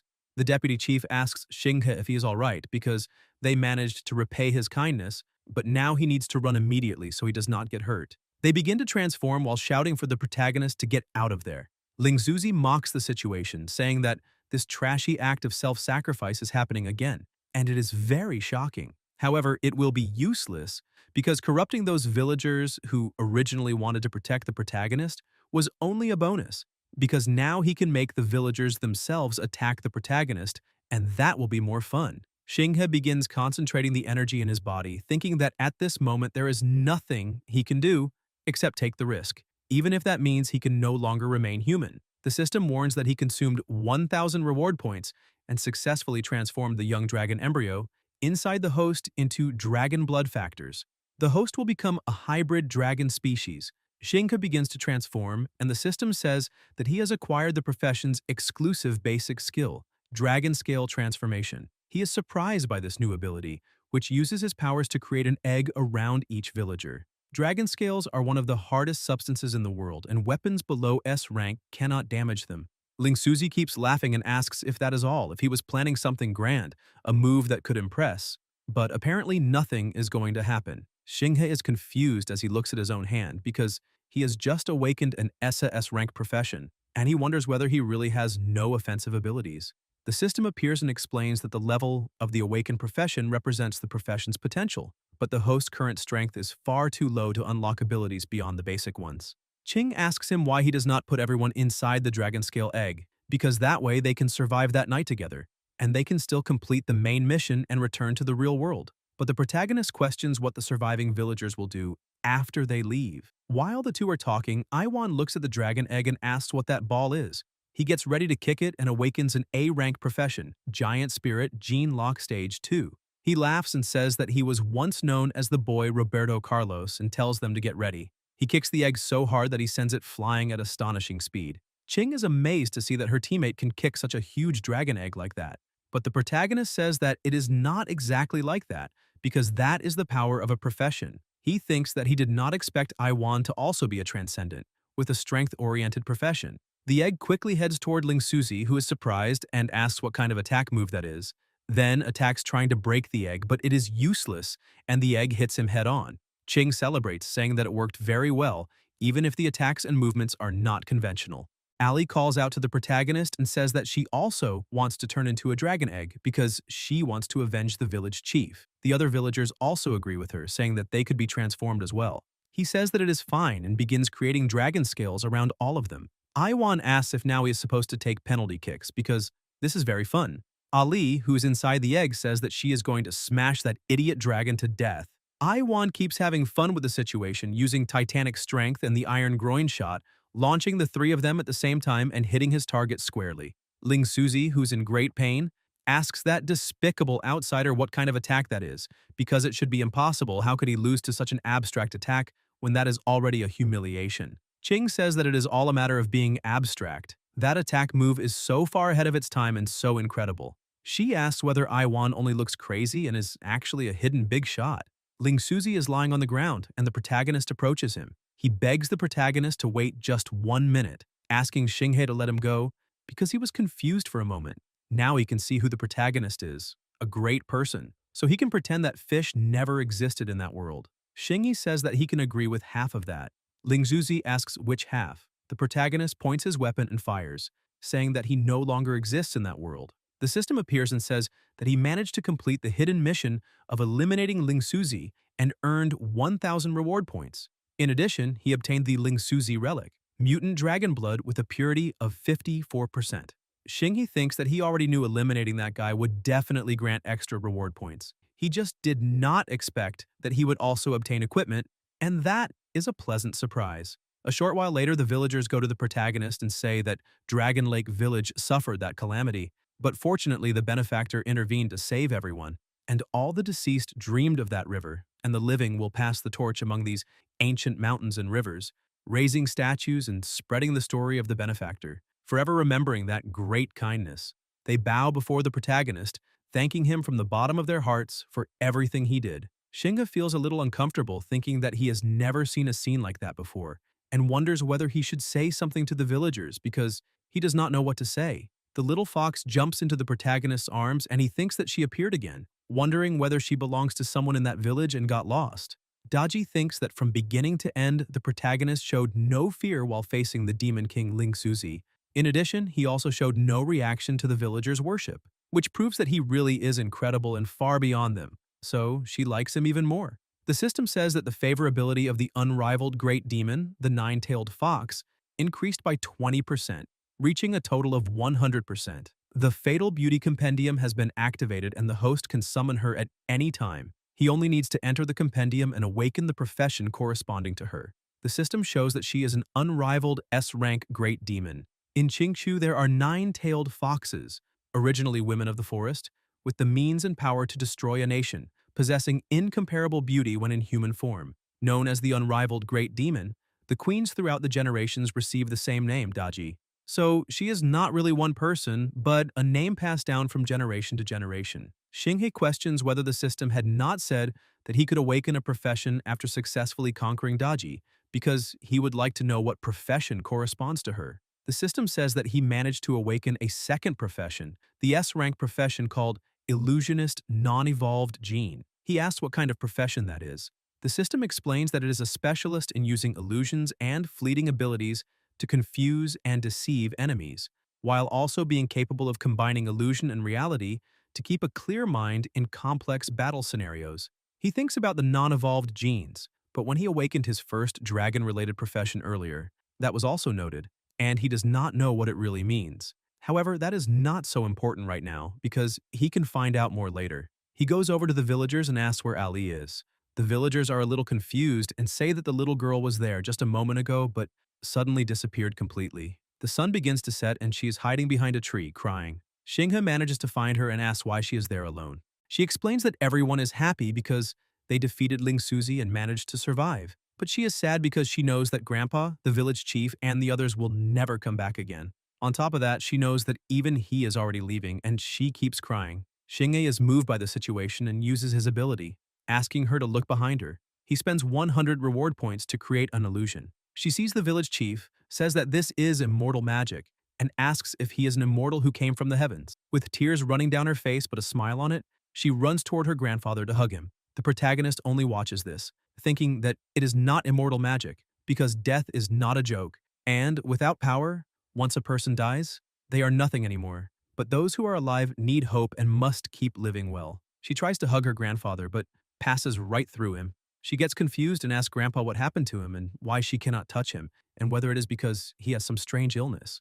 The image of the village chief begins to float, telling her to be well, because he is also doing very well. He asks her to remember to eat properly and from now on, not to kick off the blanket at night while sleeping because he is going on a long journey and she must take very good care of herself. He asks if she understands and says goodbye to her. She starts crying again as she watches her grandfather's image slowly disappear. She begs him not to go away because she has not grown up yet and still has so much to tell him. But the image simply disappears before her eyes, and she falls to her knees on the ground again, screaming for him. Xinghe goes to her and tries to comfort her, telling her to be well because he is also almost ready to leave, so she must be well and grow up strong. The system says that the main mission of surviving in that village for 3 days has been completed, and he has earned 1,000 reward points.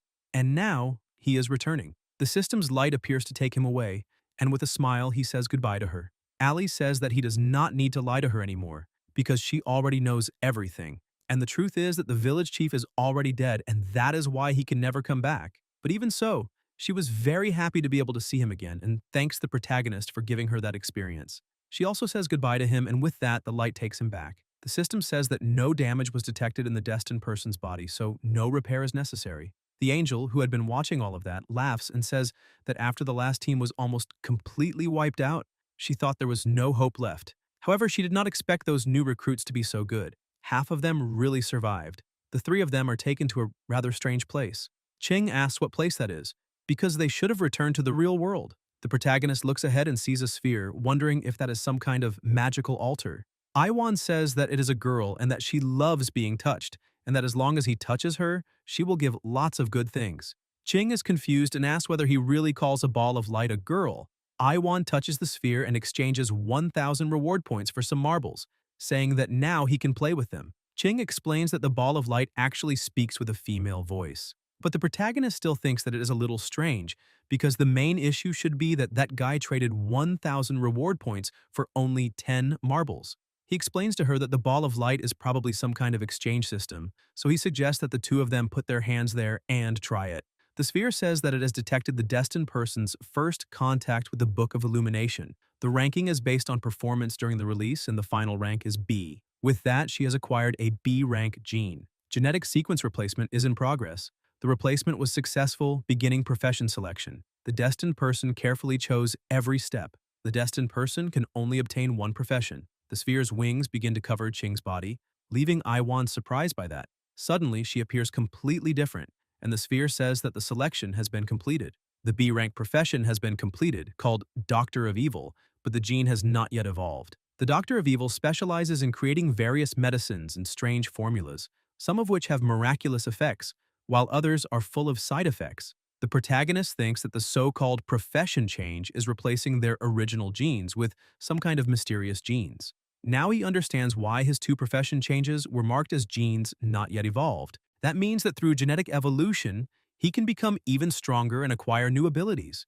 Ching looks at her new appearance and is impressed, because all of a sudden she has gained a great deal of medical knowledge that did not belong to her. Ching asks what kind of profession the protagonist awakened, but he just stays silent. She gets angry and says that he is being very stingy and does not want to tell her, even though they already went through all that before. However, she adds that if he does not want to say it, then he should not, because that does not matter. What she really wants to see is what else that sphere of light can do.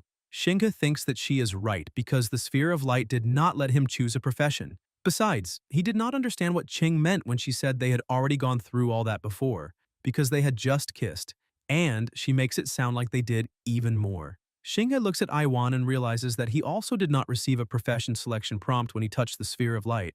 That means the two of them have something in common, because they successfully completed profession changes inside that village, so that could be the reason. But apparently, with the Scroll of Beauties, maybe he can change professions infinitely. Ching keeps touching the sphere and is impressed, saying that the sphere of light can really exchange almost anything she wants, including things that exist and things that do not exist in the real world. As long as she has enough reward points, she can exchange absolutely anything she wants. She looks at the protagonist and he asks if there is something wrong with his face. She turns away and says no, then says that while they were inside that village, he used to pull out pistols and other weapons, along with some other things, because he was able to do all that thanks to the system shop. The protagonist says that is exactly right and asks if there is some problem with that.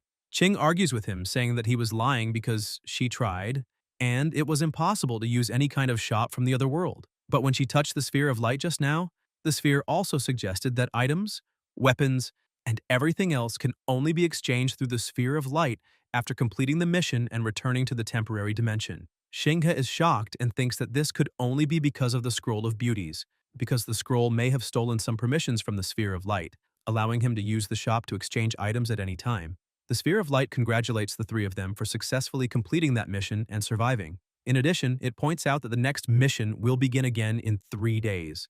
But before the next mission begins, they can choose to remain in that dimension or return to the real world. Iwan keeps looking at his new items, thinking that this is very fun. Ching points out that she has no relatives or friends in the real world, so she intends to stay there and study things a little more. Shinka says that is fine, but he needs to return. In addition, he looks at Ching and asks how she can say she has no friends in the real world and asks whether she really does not consider him part of her life. That makes her blush. Ching thinks that her heart is beating very fast because the protagonist is a very kind person. But as soon as he disappears, she shouts angrily that she does not want to be just his friend. Shingha slowly begins to open his eyes, and the girl who had mistaken him earlier is still looking at him, saying that she thought he had suddenly had a heart attack or something like that and died. She asks if he is okay, but the protagonist does not answer, because he is still a little disoriented. The girl's boyfriend asks why she thought he was going to die because it is not like he was in a car accident. He points out that maybe that guy is just trying to extort money and suddenly fell to the ground. The woman asks her boyfriend to calm down a little because the protagonist did nothing wrong since she was the one who identified him incorrectly. But her boyfriend remains irritated and says that he had just gone out and found someone dressed the same way as him and trying to extort money, and that is very irritating. Xinghe gets to his feet thinking that he has just returned and, apparently, no time has passed in the real world, which means that the hours in the other world are not synchronized with those in the real world. On top of that, neither of those two saw the heavy armored knight from earlier, except for him alone. He wonders what Ching said before he returned to the real world because he could not hear it clearly, but he thinks that it does not matter, since he can ask her the next time they meet because he is very happy to have come back alive, and now he should go to the hospital to see how his sister is doing. But suddenly a truck comes speeding toward them, and the woman from before cries out for help. Shinka thinks that this is the perfect moment because he was just looking for an opportunity to test his second profession. He creates a transformation illusion, making a huge rhinoceros. The system appears before him, saying that the illusionist's basic skill, transformation, has two variations. The first is to directly transform into another creature, which can deceive and confuse enemies, and he can gain 50% of the original creature's characteristic attributes. The second is to transform into a spiritual body, in other words, to project a spiritual body outward without changing his own form. By doing that, he gains 70% of the original creature's characteristic attributes. Thus, he is able to stop the truck with ease. But the girl he saved thinks that the protagonist is incredibly handsome. She is already completely smitten, being held by a real man. The girl's boyfriend gets irritated by that and curses at the protagonist, asking how much longer he is going to keep holding his baby. Xinghe lets go of the girl and simply starts walking away. The truck driver says that that boy managed to stop a truck with his bare hands and wonders whether he's even human. The girl falls to the ground with shining eyes, and her boyfriend approaches, asking if she's all right. The girl thinks that even the way the protagonist set her down and walked away is very handsome, and she is about to reach her limit. As soon as he arrives at the hospital, an announcement is being broadcast saying that summer the global climate has been extremely abnormal. Southeast Asian countries have been suffering from prolonged droughts, with fields cracking apart. The Middle East, however, has suffered floods caused by torrential rain. The protagonist goes to his sister's side and wonders when she is finally going to wake up. This leaves him worried because if one day he cannot return alive from the other world, then his sister will have no one left to take care of her. The report continues saying that the United States has experienced the coldest summer in history. The protagonist looks at the TV and is startled, asking whether that ghostly monster is an ice-type monster. And it seems that, just like the heavy armored knight he encountered before, only he can see it.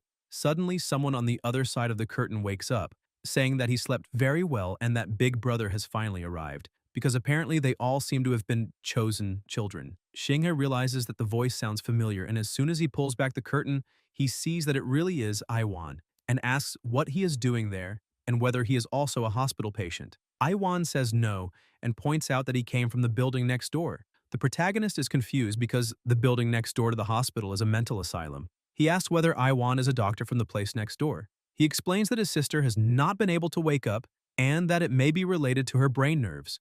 So he asks whether Iwan was assigned to treat her. The protagonist says that now he can understand why that guy is always acting like a lunatic, because apparently he spent too much time around mentally ill patients and ended up becoming like that himself. But Iwan says that is not the case, because the doctor there said that he is a patient and even gave him a certificate, asking whether the protagonist would like to see it.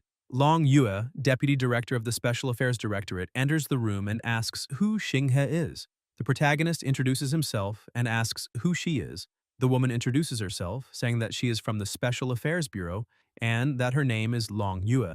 She explains that she is there to clarify a few things for him and then carry out an evaluation of his profession transfer level. She asks him to cooperate with her work and asks whether he can see those ghostly monsters on the news, because ordinary people cannot see them, only the chosen can. Long Yue points out that they are all projections of the power of monsters that are about to invade that world, and they are the ones causing all kinds of bizarre disasters. Only by entering another world and completing missions can they stop the invasion, and if the mission fails, the monsters materialize and that area will face ruin. She points out that the protagonist had probably already come into contact with the ghostly monsters that were about to invade that area before he crossed over to the other world. Shinga is surprised and asks whether the monster that is about to invade that area is the heavy armored knight he saw. However, he asks her to wait a moment because that must be wrong, since he did not see that heavy armored knight inside Dragon Village. Long Yue questions how that is possible because the other world he entered should be the dimension where the monsters are located. Iwan is eating a piece of meat, saying that the aroma is delicious. He asks the protagonist whether he wants to take a bite of that juicy, plump horse leg. Xinghe cannot believe that it could be. Iwan cuts him off and laughs, saying that he had been wandering outside the village and found someone riding a horse. However, he was very hungry at the time and the rider was not giving him any food, so he knocked the rider down and borrowed his horse. And that is how he got that delicacy. The protagonist remembers that on the first day, that guy had said he did not enter the village, so everything suddenly makes sense, and apparently, he had already defeated the true boss of that place. Long Yue says that now everything has been explained and they need to proceed with the test. They open a box and she explains that the protagonist needs to place his hand on that cube because it will measure his power level and emit a different light based on his profession transfer level. Xinghe says that is fine and begins taking the test. As soon as he touches the cube, the thing starts to react. Long Yue is pleased to see that the cube reacted and thinks that it was worth coming there personally to test him, because as her younger brother's sibling, he should at least be a B-level transfer, or even an A-level one. But suddenly the cube returns to normal and emits no light at all. The guards standing nearby say that this is impossible because it is the first time something like that has ever happened. The protagonist gets a little excited, saying that apparently he is a once-in-a-lifetime genius. But the deputy director says that he is just useless because even the lowest rank emits a white light and he really is the world's first F rank. She becomes completely irritated, asking why she even created any expectations regarding him, since she even set aside time in her day to come test him personally. Irritated, she leaves the room and thinks that it was a complete waste of time. Originally, she thought that that boy might be a prodigy, since he is that girl's brother, so she came especially to lead the team, but she never expected that he would actually be nothing more than an unprecedented F-rank loser. One of her attendants asks whether they are no longer going to recruit that guy. She asks what they would even do with that boy, because the cube did not even light up. Should they really create an F-rank classification just for him, and make him a laughingstock for the other departments? But suddenly, an extremely strange and intense light begins to emanate from inside the briefcase. One of the agents notices it and asks the deputy director to wait because the cube is reacting. She senses an enormous pressure of energy and turns around, asking what exactly he just said because she would like to see it. As soon as the man opens the briefcase, several different shades of light begin to appear and all of a sudden the cube explodes. The man holding the briefcase says that this is very bad luck because that boy is not only a loser, but he also broke the testing cube. And from what the deputy director had said, the cost of that cube is comparable to that of a city. Long Yue thinks that if it were not for his sister, she would have beaten that boy black and blue. Meanwhile, inside the room, the protagonist wonders what all that commotion outside the room is about. However, he decides to let it go and looks inside the system, because if he remembers correctly, the heroine he conquered can be summoned at any time, and so he would like to test that. He asks Daji to come out and the fox appears. However, he does not know that that fox is Daji. He is surprised to see that fox and says that she probably managed to follow him into the modern world and asks where Daji is.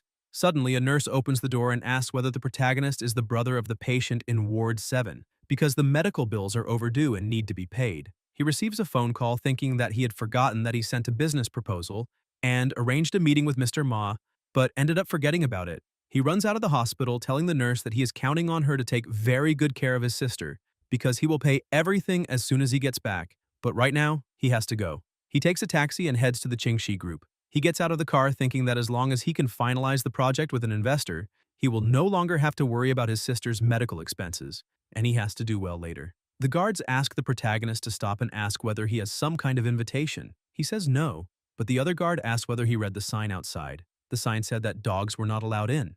Daji gets angry and says that she is not a dog, and the protagonist asks the guards to stay calm because he could leave her outside. But suddenly someone arrives saying that this is something impressive and asks everyone not to be mistaken, because she must be and is probably back. The protagonist tells the guard to let them in, because he is not some random person, CEO Su invited him. But the guard mocks him, asking whether he really thinks he's someone important enough for the director to call him, because if it were anyone else, they might have been fooled. But the so-called Lin Zhiyin has been the senior security guard of the Qingxi group for 10 years, guarding that same gate. He asks the protagonist if he really thinks he has never seen the director of that group since she is a powerful woman and as cold as a thousand-year iceberg. Xinghe says that he would like to finish his sentence because he is not saying that he is CEO Su, but that CEO Su invited him. But Lin Zhiyin remains irritated, saying that they are trying to cause trouble by pretending to be someone they are not, and asking how they dare come there to do this kind of thing, which is why they are asking for a real beating. The butler slaps the guard across the face, saying that he would like to see who dares. Ziyin asks the old butler what he is doing there and why he hit him. The butler says that he is hitting him because he is a foolish and inattentive idiot. The butler walks over to the protagonist and apologizes for the poor reception given to the distinguished guest. He asks the protagonist to be a little patient with them and invites him inside. The protagonist thanks him, but wonders what kind of show they are putting on. Could it be that the corporate cultures of big companies really are that avant-garde? The butler thinks that if the ancestor becomes angry, then the entire group will face a great disaster, and this matter is no longer something he can handle, so he must be the first to inform the young miss. Inside the company, one of the receptionists leads the protagonist to the correct floor. She says that this is the CEO's office and that she is currently in a meeting, so he can wait there. The protagonist is impressed because this was already what he expected from the leading company in that city, since even the office is large and luxurious. A man stands up, somewhat surprised, and the woman who brought the protagonist calls him Vice President Lee and explains that the protagonist said that the CEO invited him. The vice director starts laughing and says that if it were anyone else, they might have been fooled by the protagonist. But coincidentally, he happened to meet him there.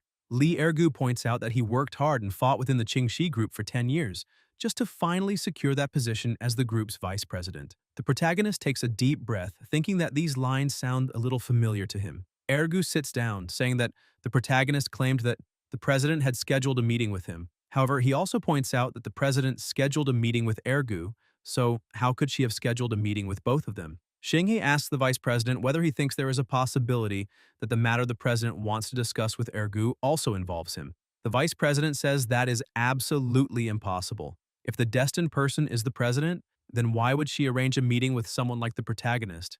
Ergu says that if the CEO scheduled a meeting with Xinghe, he will stand on his head and drink something that comes out from the rear.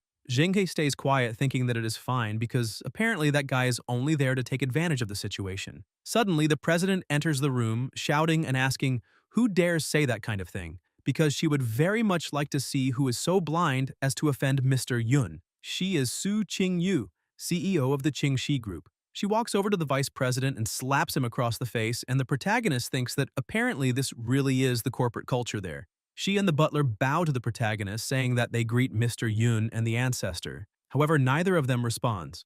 Qingyu becomes a little doubtful and asks butler Zhao what is going on, because neither the protagonist nor the ancestor is reacting. Zhao explains to her that currently the ancestor is not in her human form, so she cannot speak the language of humans. He explains to her how they should communicate with the ancestor. Qingyu thinks that actually makes sense, and that the butler's considerations are indeed very thorough because the ancestor deliberately returned in that form because she does not want to attract too much attention. She thinks that she can understand a bit of the ancestor's intentions because she does not want to speak human language and reveal her true identity, so they must communicate in another way. The CEO begins to bark, leaving Xinghe and Daji speechless. Even the vice director cannot believe it and wonders whether this is what is called a master's touch, because apparently the president, who is as cold as a thousand-year iceberg, was only pretending all this time and is actually very eccentric. They are so embarrassed that they put the protagonist outside, asking him to wait just 1 minute. Ergu, who had been looking down on the protagonist before, now wonders what kind of being he is, capable of training a woman as strong and cold as the president to do that. He definitely would never dare imagine that Mr. Yun was someone like that, and now he is his role model. He kneels and crawls before the protagonist, calling him master and begging him to accept his bow. Inside the office, the president keeps barking. Daji slaps her paw on the table and says, "That is enough, because 100 years have passed and the people of the Su family may be narrow-minded, but not that narrow-minded." She asks them all to remember clearly that she is a fox and not a dog. Both the butler and the president are completely terrified, saying that the ancestor finally spoke. However, they would like her to calm her anger a little. Qingyu explains that 100 years ago, the ancestor invaded the current world, but instead of destroying it, she granted great fortune to the Su family. So, without her, there would be no prosperous enterprise in the Su family's life. Daji says that it is fine because she does not need to return so much praise. She calls the president saying that she needs her to do one thing. As soon as she explains everything, the president says that she will not fail the ancestors' trust. A little while later, she goes outside and tells the protagonist that she reviewed the entire proposal and is very satisfied, so their collaboration is underway. She thinks that the proposal is really very good, but there are still some areas that need to be discussed. However, that boy is the ancestor's person, so how could she voice any opinion about it?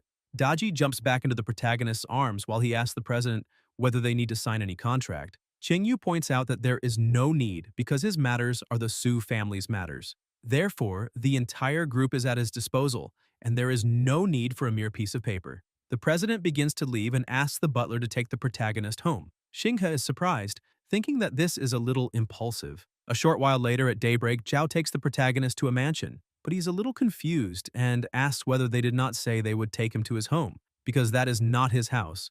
Zhao explains that now that will be the young master's house because Miss Qingyu has already bought it and transferred it into his name. As soon as the butler leaves the protagonist there, he drives off in a panic, asking him to rest early because he needs to go back and report all this to the young miss.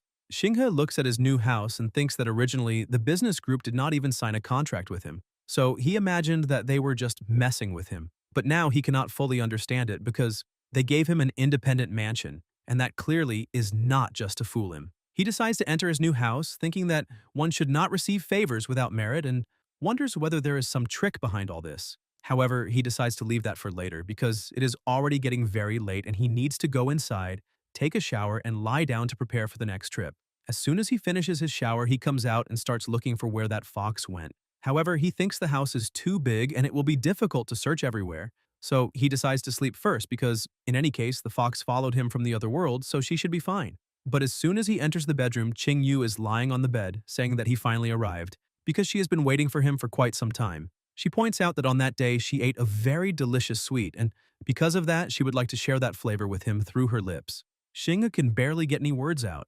Qingyu thinks that the ancestor asked her to test the protagonist's character, but she has always been busy with her career and has never dated anyone, so she has absolutely no experience and does not know how she should test this kind of thing. So if she fails to do well, she truly hopes that the ancestor will not blame her. Qingyu continues trying to test him, asking what he is waiting for. Xinghe feels embarrassed and looks away, telling the president that if she really needs something from him, he will wait outside. So she can change clothes first and then they can discuss the details later. He thinks that he has neither money nor power, but that young lady is the president of the most important group in that place. So what could she possibly want with him? This is something out of the ordinary and must be a trick, so he will not fall into that kind of trap. But as he turns to leave, he ends up tripping over his towel and starts falling forward, thinking that this is not good. Xinghe falls very close to her, and Qingyu thinks that a man's words are the devil's lies because he is clearly impatient. The protagonist tries to explain himself, saying that it is not what she is thinking. And even though everyone always says that he has bad habits, like being lazy and libertine, then he has every problem, so he is not worth it for her. He thinks that the best strategy is to lower himself as much as possible, making her back off on her own. Qingyu blushes and thinks that Mr. Yun is distinguished, but he does not put on airs, saying such things directly to a junior as insignificant as her. And she must have misunderstood him. She puts a finger to his mouth and says that he is not lazy, nor arrogant, nor obsessed with beauty. She says that he is the old ancestor's feeder, so he was born to enjoy life, and whoever dares speak badly of him is simply rebellious. Daji jumps onto the protagonist's back, saying that he is a foolish ruler because he really cannot resist a test, and asks whether he believes such treacherous words. But Xinghe slaps the dog, telling her to get out of there, because he can tell loyalty from betrayal at first sight. And that girl is definitely a wonderful person. But Daji thinks that she needs to bite her foolish ruler so he will learn. The protagonist is surprised and asks how a dog really managed to speak human language. Daji keeps biting the protagonist's finger while sucking some of his energy. He starts to feel a little dizzy and ends up fainting. While losing consciousness, he manages to see the president asking the old ancestor what they should do now. Daji starts laughing, saying that now she has discovered that she can absorb the host's power to repair herself, so she will continue sucking it frequently and asks her subordinate to help her. 2 days later, the protagonist begins to wake up, thinking that his head feels very heavy, and asks himself how much time has passed while he was sleeping and why his limbs feel weak, as if his body had been drained. Qingyu and Daji were beside him. Daji calls him feeder and celebrates, saying that he finally woke up. She explains that this time she was only draining a little from the lake to catch all the fish, but she promises that next time she will not be so lenient and will completely drain the feeder dry. He gets up angrily, asking what is going on and why he was drained, because now he understands why his whole body feels heavy and why he feels empty, and apparently it was them. He asks the fox demon to explain exactly what happened, without hiding a single detail. She starts explaining the situation and tells him everything that happened. He makes the two of them kneel on the bed to think a little about what they did, and says that apparently it was Daji who gave immense wealth to the Su family when she came to the world 100 years ago, which led to the group's current prosperity. And then, to test his character, she specially arranged for the president to challenge him. So, in order to recover her own human form, she took the opportunity and completely drained his vitality. He thinks that actually this does not seem like such a big deal, but says that they are not going to do that again. Daji jumps to hug him, saying that she already knew the feeder was very good and now she likes him even more. However, an extremely strong light hits the two of them, and the protagonist gets startled, asking what that is. The fox demon laughs and tells him that he was unconscious for 2 days. But on the first day that had passed on Earth, 3 days had already passed there. Shingha says that this means it is time for a new mission in another world. Already inside the other world, the system appears saying that the main mission is for him to survive for 7 days. The reward after completing the mission is 1,000 reward points and a return to the current world. The number of participants in that mission is 7. In addition, there are also some hidden missions that have not been discovered, but completing a hidden mission may offer extra rewards. Shinghe thinks that Daji has returned to her small fox form, which is far less troublesome than if she were highly visible. Iwan and Qing were also there. He notices that there are other people. A woman is desperate, asking director Wang whether they were kidnapped because she is very scared. The director tries to calm her down, saying that she should not be afraid because he is there with her. Qing tells the protagonist that this is a little strange because those people should be the teammates in that mission. But she did not receive any reward points when she secretly confirmed their identities. The protagonist thinks that this is very obvious because there will be no reward points if everyone is already gathered from the very beginning. In addition, he notices that this mission has a total of 7 people, 2 more than last time. In general, the more people there are, the greater the difficulty of the mission will be. Shingha takes the lead and says that some people there are probably newcomers, so he will explain the current situation to everyone. Then he briefly explains transmigration and the current situation to all the newcomers.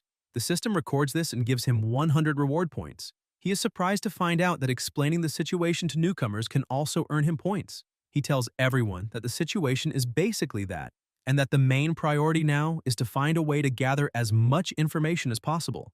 Based on the experience from his last mission, the boss absolutely will not let them survive peacefully until the end, so they must find clues about the boss as quickly as possible. Wang is suspicious of all of this and starts laughing, saying that he cannot believe it, because even the kidnappers are keeping up with the times, planting informants among the hostages to play a role. He points out that he does not know how the protagonist brought everyone to that place, but he, the famous Wang Dahai, has been in the business world for many years and has eaten more salt than the protagonist has walked roads. Calling him a little punk, he asks whether he really thinks he can fool people. He throws money into the air, saying that the protagonist is also one of the kidnappers and tells him to stop acting like that and name his price, asking how much he wants in order to let everyone go. The girl who was with the director agrees, saying that the protagonist should name his price, because there is no problem in that world that money cannot solve, and if there is, the director will simply add a little more. Shinga feels offended and in the blink of an eye appears in front of the director, pointing his weapon at him, and stresses that he has already said everything he needed to say. And whether that fat idiot believes it or not is entirely his problem, because it does not matter what he thinks. However, he does not want the director meddling with him again and asks whether he understands. Dahai is so terrified that he wets his pants while trembling. He looks at the other people and asks them all to explain exactly what they saw before transmigrating. He thinks that this time, he was teleported directly to that place and did not encounter the monsters that were about to invade the current world, so maybe that only happens to newcomers. The man with glasses says that the sun dropped a spherical object and he ended up being hit by it, then woke up there. The woman who is with the director says that she and the director went through the same thing because they were shopping when they were hit by a fireball and thought they were dead, but ended up there. The protagonist asks whether the fireball is some kind of magical attack skill, like a fireball spell. Ching says that if they can find someone with that kind of attack method, maybe that is the boss they need to look for. Suddenly, some soldiers carrying bodies, led by a woman, shout and ask who the newly recruited soldiers are, ordering them to get out of the way. As soon as that woman appears, the system appears again for the protagonist, saying that he succeeded and obtained a random skill reward from the female protagonist, and the drawn skill is sound localization, C+ rank. He is surprised and wonders whether the heroine this time is that woman. He looks at one of the bodies that were being carried and thinks that those are burns, and perhaps they could have been caused by the work of the boss they are looking for. So maybe those experiments can provide some useful clues. However, he does not know why the eyes were gouged out.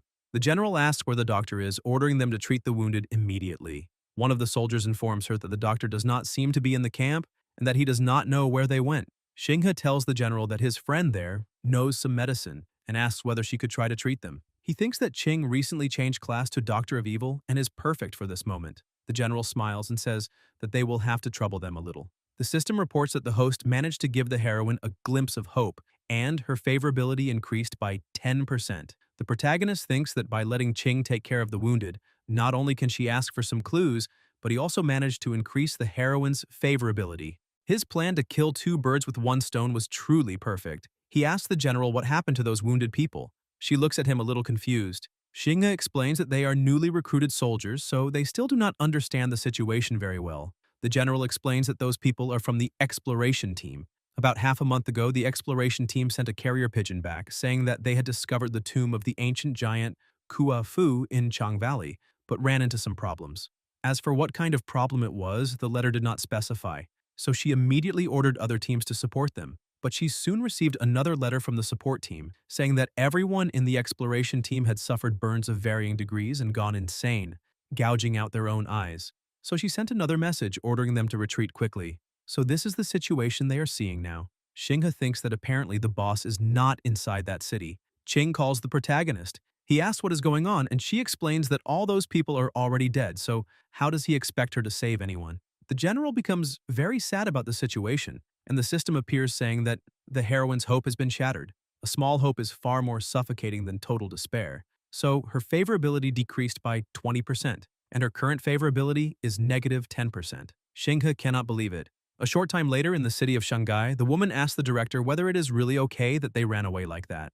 Dahai asks whether she really believed everything that boy said, because apparently she still has not realized it. He tells her to look at all those incredibly tall women in the city and at all the old-style buildings so clearly that place is a film studio used to shoot period dramas. The woman says that the protagonist really had a gun just a little while ago. The director says that it was, at most, a prop, and asks whether she really needs to think about it. He points out that Secretary Jiang is still very young and inexperienced, easily deceived. He earns millions per minute, so he does not have time to stay there playing around with them, and they need to get out of there and go back. He starts smiling and thinks that after he returns, he will continue having his secretary handle business and secretarial duties with him, which will be satisfying. But she becomes completely terrified and asks the director to look ahead. A huge monster had appeared before the city walls, and she asks whether that is also a prop. One of the soldiers goes to the general and says that there is an urgent report, pointing out that the giant is attacking. She asks everyone to follow her to the city wall. The protagonist asks her to wait a moment and points out that they also want to go. He thinks that the boss is related to the fireball and the exploration team's experiments are related to the giant Kua Fu. If they go with the general to take a look, they may be able to get some clues. He tells the general that she does not need to worry about them. Although they are all recruits who have not undergone formal training since they chose to enlist, they are prepared. He says for brave warriors to feast on barbarian meat and laugh while drinking the blood of the Huns because they must give their lives for their country, and if not now, then when will they fight? The general is impressed by the battle cry, saying that the protagonist is domineering and heroic. She wonders whether it is possible that that young man is hiding something, and that in truth he is a battle-hardened veteran.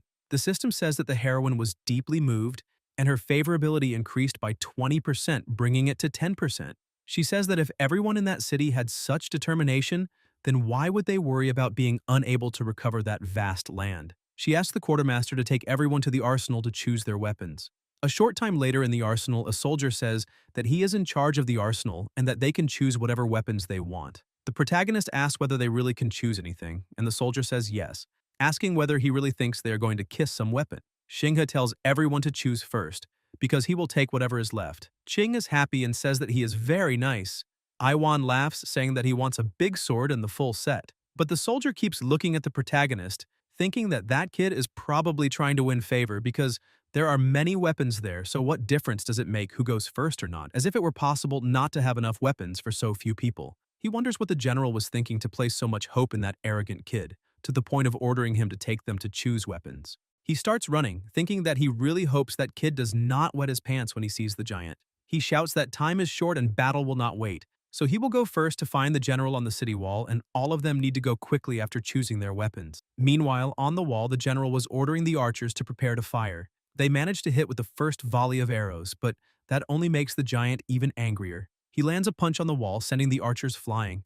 Thanks to the punch, the wall begins to crack apart and the giant prepares to enter the city. Jiang remains worried and tells the director that it is getting closer and closer, and asks whether that is really just filming. He says yes and laughs, saying that it is a big production. The other soldiers prepare and throw their spears. Dahai continues acting arrogantly, asking everyone to call the director because he would like to invest in that film. The spears hit the giant, but that is still not enough to stop it. With just one movement of its hands, it sends everyone flying again. The general begins to worry about the situation. Another soldier tells the general that that giant's body is too large and their current weapons are not having any effect on it. She asks him to send men to bring the divine power cannons. He looks back and asks whether the other subordinates did not hear her, telling them to hurry up. She asks where the new recruits are, and the soldier asks whether they still have not shown up, wondering if they may have deserted. She points out that it does not matter because it is only human nature. After all, they are just new recruits who have not truly been on a battlefield. However, she feels truly upset, thinking that that boy is just an arrogant fellow and that she should not have expected anything from him. Because of that, her favorability decreased by 10%, leaving the protagonist at 0. Dahai bends down to look at one of the soldiers and realizes that he is not breathing, and now he finally understands that this is not filming, because those people are really dying. The giant prepares to grab the two of them, and the secretary asks the director whether he is still sure that it is only filming. But he thinks that this cannot be just a film because many people have already been eliminated. He pushes her back, telling her not to be afraid because they are just special effects. And if she does not believe him, she can go feel it for herself. But the truth is that he was only pushing her into the lion's mouth because he thinks that he spent a lot of money on her and now it is time for her to repay him. So she will have to stay there while he runs away. She realizes that she was abandoned and becomes angry, shouting that he should die horribly because even if she turns into a ghost, she will not let him escape. However, he only smiles, thinking that she is a stupid woman because money makes the world go round, and even if she turns into a ghost, he can still play with her using money because her cheap life can be erased. But for a billionaire like him, it is not so simple. The giant crushes the poor thing. The general asks her subordinates what is going on, because the soldiers sent to transport the divine power cannons still have not returned. One of the soldiers tells her that something bad happened because the cannons from the arsenal have disappeared. And it was not only the cannons, even the normal weapons disappeared. The entire arsenal is completely empty, and not a single spearhead is left. She becomes desperate because of that, and the other soldiers start talking among themselves, asking whether they just heard that the cannons from the arsenal disappeared and even the normal weapons were taken. And now, without the cannons, there is no point in fighting anymore because the city is doomed, and he does not want to die. The soldiers, who had already lost their will to fight, question how that warehouse could be empty. But suddenly the protagonist appears, saying that this is not entirely true. He looks at the general and introduces himself, apologizing for the delay. She is impressed, saying that when all the veterans were thinking about running away, he was the only one who appeared, and because of that, her favorability increased by 20%. But the same soldier from before, who was still doubting the protagonist, asked the general not to be so foolish, because even if that boy shows up now, what could he possibly do? They are out of options, so a mere rookie will do nothing, and he tells the protagonist to stop pretending to be formidable because he is probably already dying of fear inside. Xinghe spreads his arms and countless weapons begin to appear from portals. He asks who exactly is scared because fear comes from insufficient firepower. He asks the general to watch closely. He fires every attack at the same time, hitting that giant from all sides. The system says that a hidden mission has been completed. Defeat the giant. Because of that, he obtained Giant Spinal Fluid rank A plus 200 reward points. In addition, he can consume the spinal fluid, which can make his body become gigantic for 3 minutes. He walks up to the general and asks whether she is disappointed, but she says no, because the truth is that he surprised her far too much in that battle, and because of that, he will receive the greatest credit of all. She is so impressed by that her favorability increased by 10%, and the current conquest rate reached 30%, unlocking the heroine's true name, which is Mulan, rank S. The same soldier from before keeps examining the cannons, thinking that they look a little familiar. Then he notices that they are exactly the cannons that disappeared from the arsenal. He shouts to the general that the person who stole the entire warehouse was the protagonist himself, but Mulan slaps him across the face and tells him to be quiet because it is very rare for such a talented person to appear in the army, and they almost lost the protagonist because of that soldier's arrogance. She thinks that it is obvious that she already knew it was the protagonist who emptied the arsenal. However, without him, if they had been forced to move the cannons manually, by the time they got there with them, the giant probably would have already destroyed the city and left. The other soldiers voiced their concerns, telling the general that earlier, when they attacked the giant, they launched arrows and spears, but they had no effect. And even if they went up there, it would be difficult to cause any substantial damage to the giant because it has very thick skin, and now they are without weapons. Xinghe opens his portals again, bringing countless weapons for the soldiers, saying that they only need to choose whatever they want. The soldiers are delighted, saying that the protagonist is wonderful and generous, and that he was probably sent by some rich family, since he looks like a noble young man sent out for training. But the quartermaster remains upset by that situation because choose whatever you want was exactly what he had said to the protagonist earlier, so how can he be generous with other people's things? Mulan asks everyone to look and broaden their minds because the protagonist brought all the weapons back to them and even acted as a free porter so as not to discourage everyone. Therefore, she will continue pretending that she does not know where the weapons came from. With a smile on her face, she tells everyone to look at a newly enlisted soldier who had the courage to volunteer to go to the front line. And not content with just that, he brought his own weapons to fight, but also generously distributed his inventory to his comrades.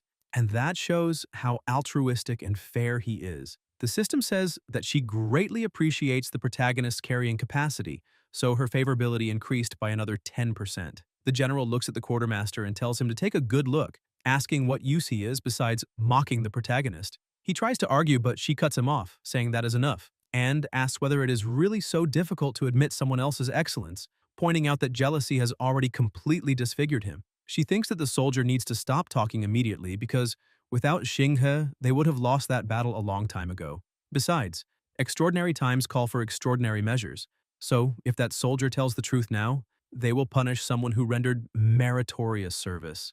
Meanwhile, the protagonist only thinks that that giant did not use any attack related to the fireball, which makes him wonder whether the boss has nothing to do with that kind of thing, and the clue is not very clear. Another soldier asks the general how they should deal with the giant's corpse.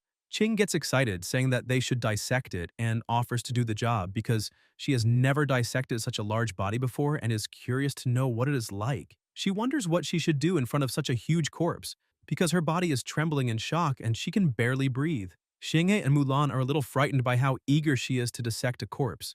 The protagonist takes advantage of this situation and tells the general that she had said that half a month ago, in addition to the exploration team, she also sent a rescue team. He says that they already saw the condition of the exploration team before and they were all wiped out. However, he would like to know what happened to the rescue team and whether there is any kind of survivor. She is surprised by the question and says that there is one survivor. The person is almost unharmed, but Xinghe notices that she's a little uncomfortable saying it and asks whether there is something difficult that she wants to explain. But the general simply starts walking and tells the protagonist to follow her, because she will take him to see the person personally, and that way he will understand. Somewhere in the city, Mulan says that the person is up there. The protagonist says that it is a building constructed on a high platform and asks whether she is keeping that person under house arrest.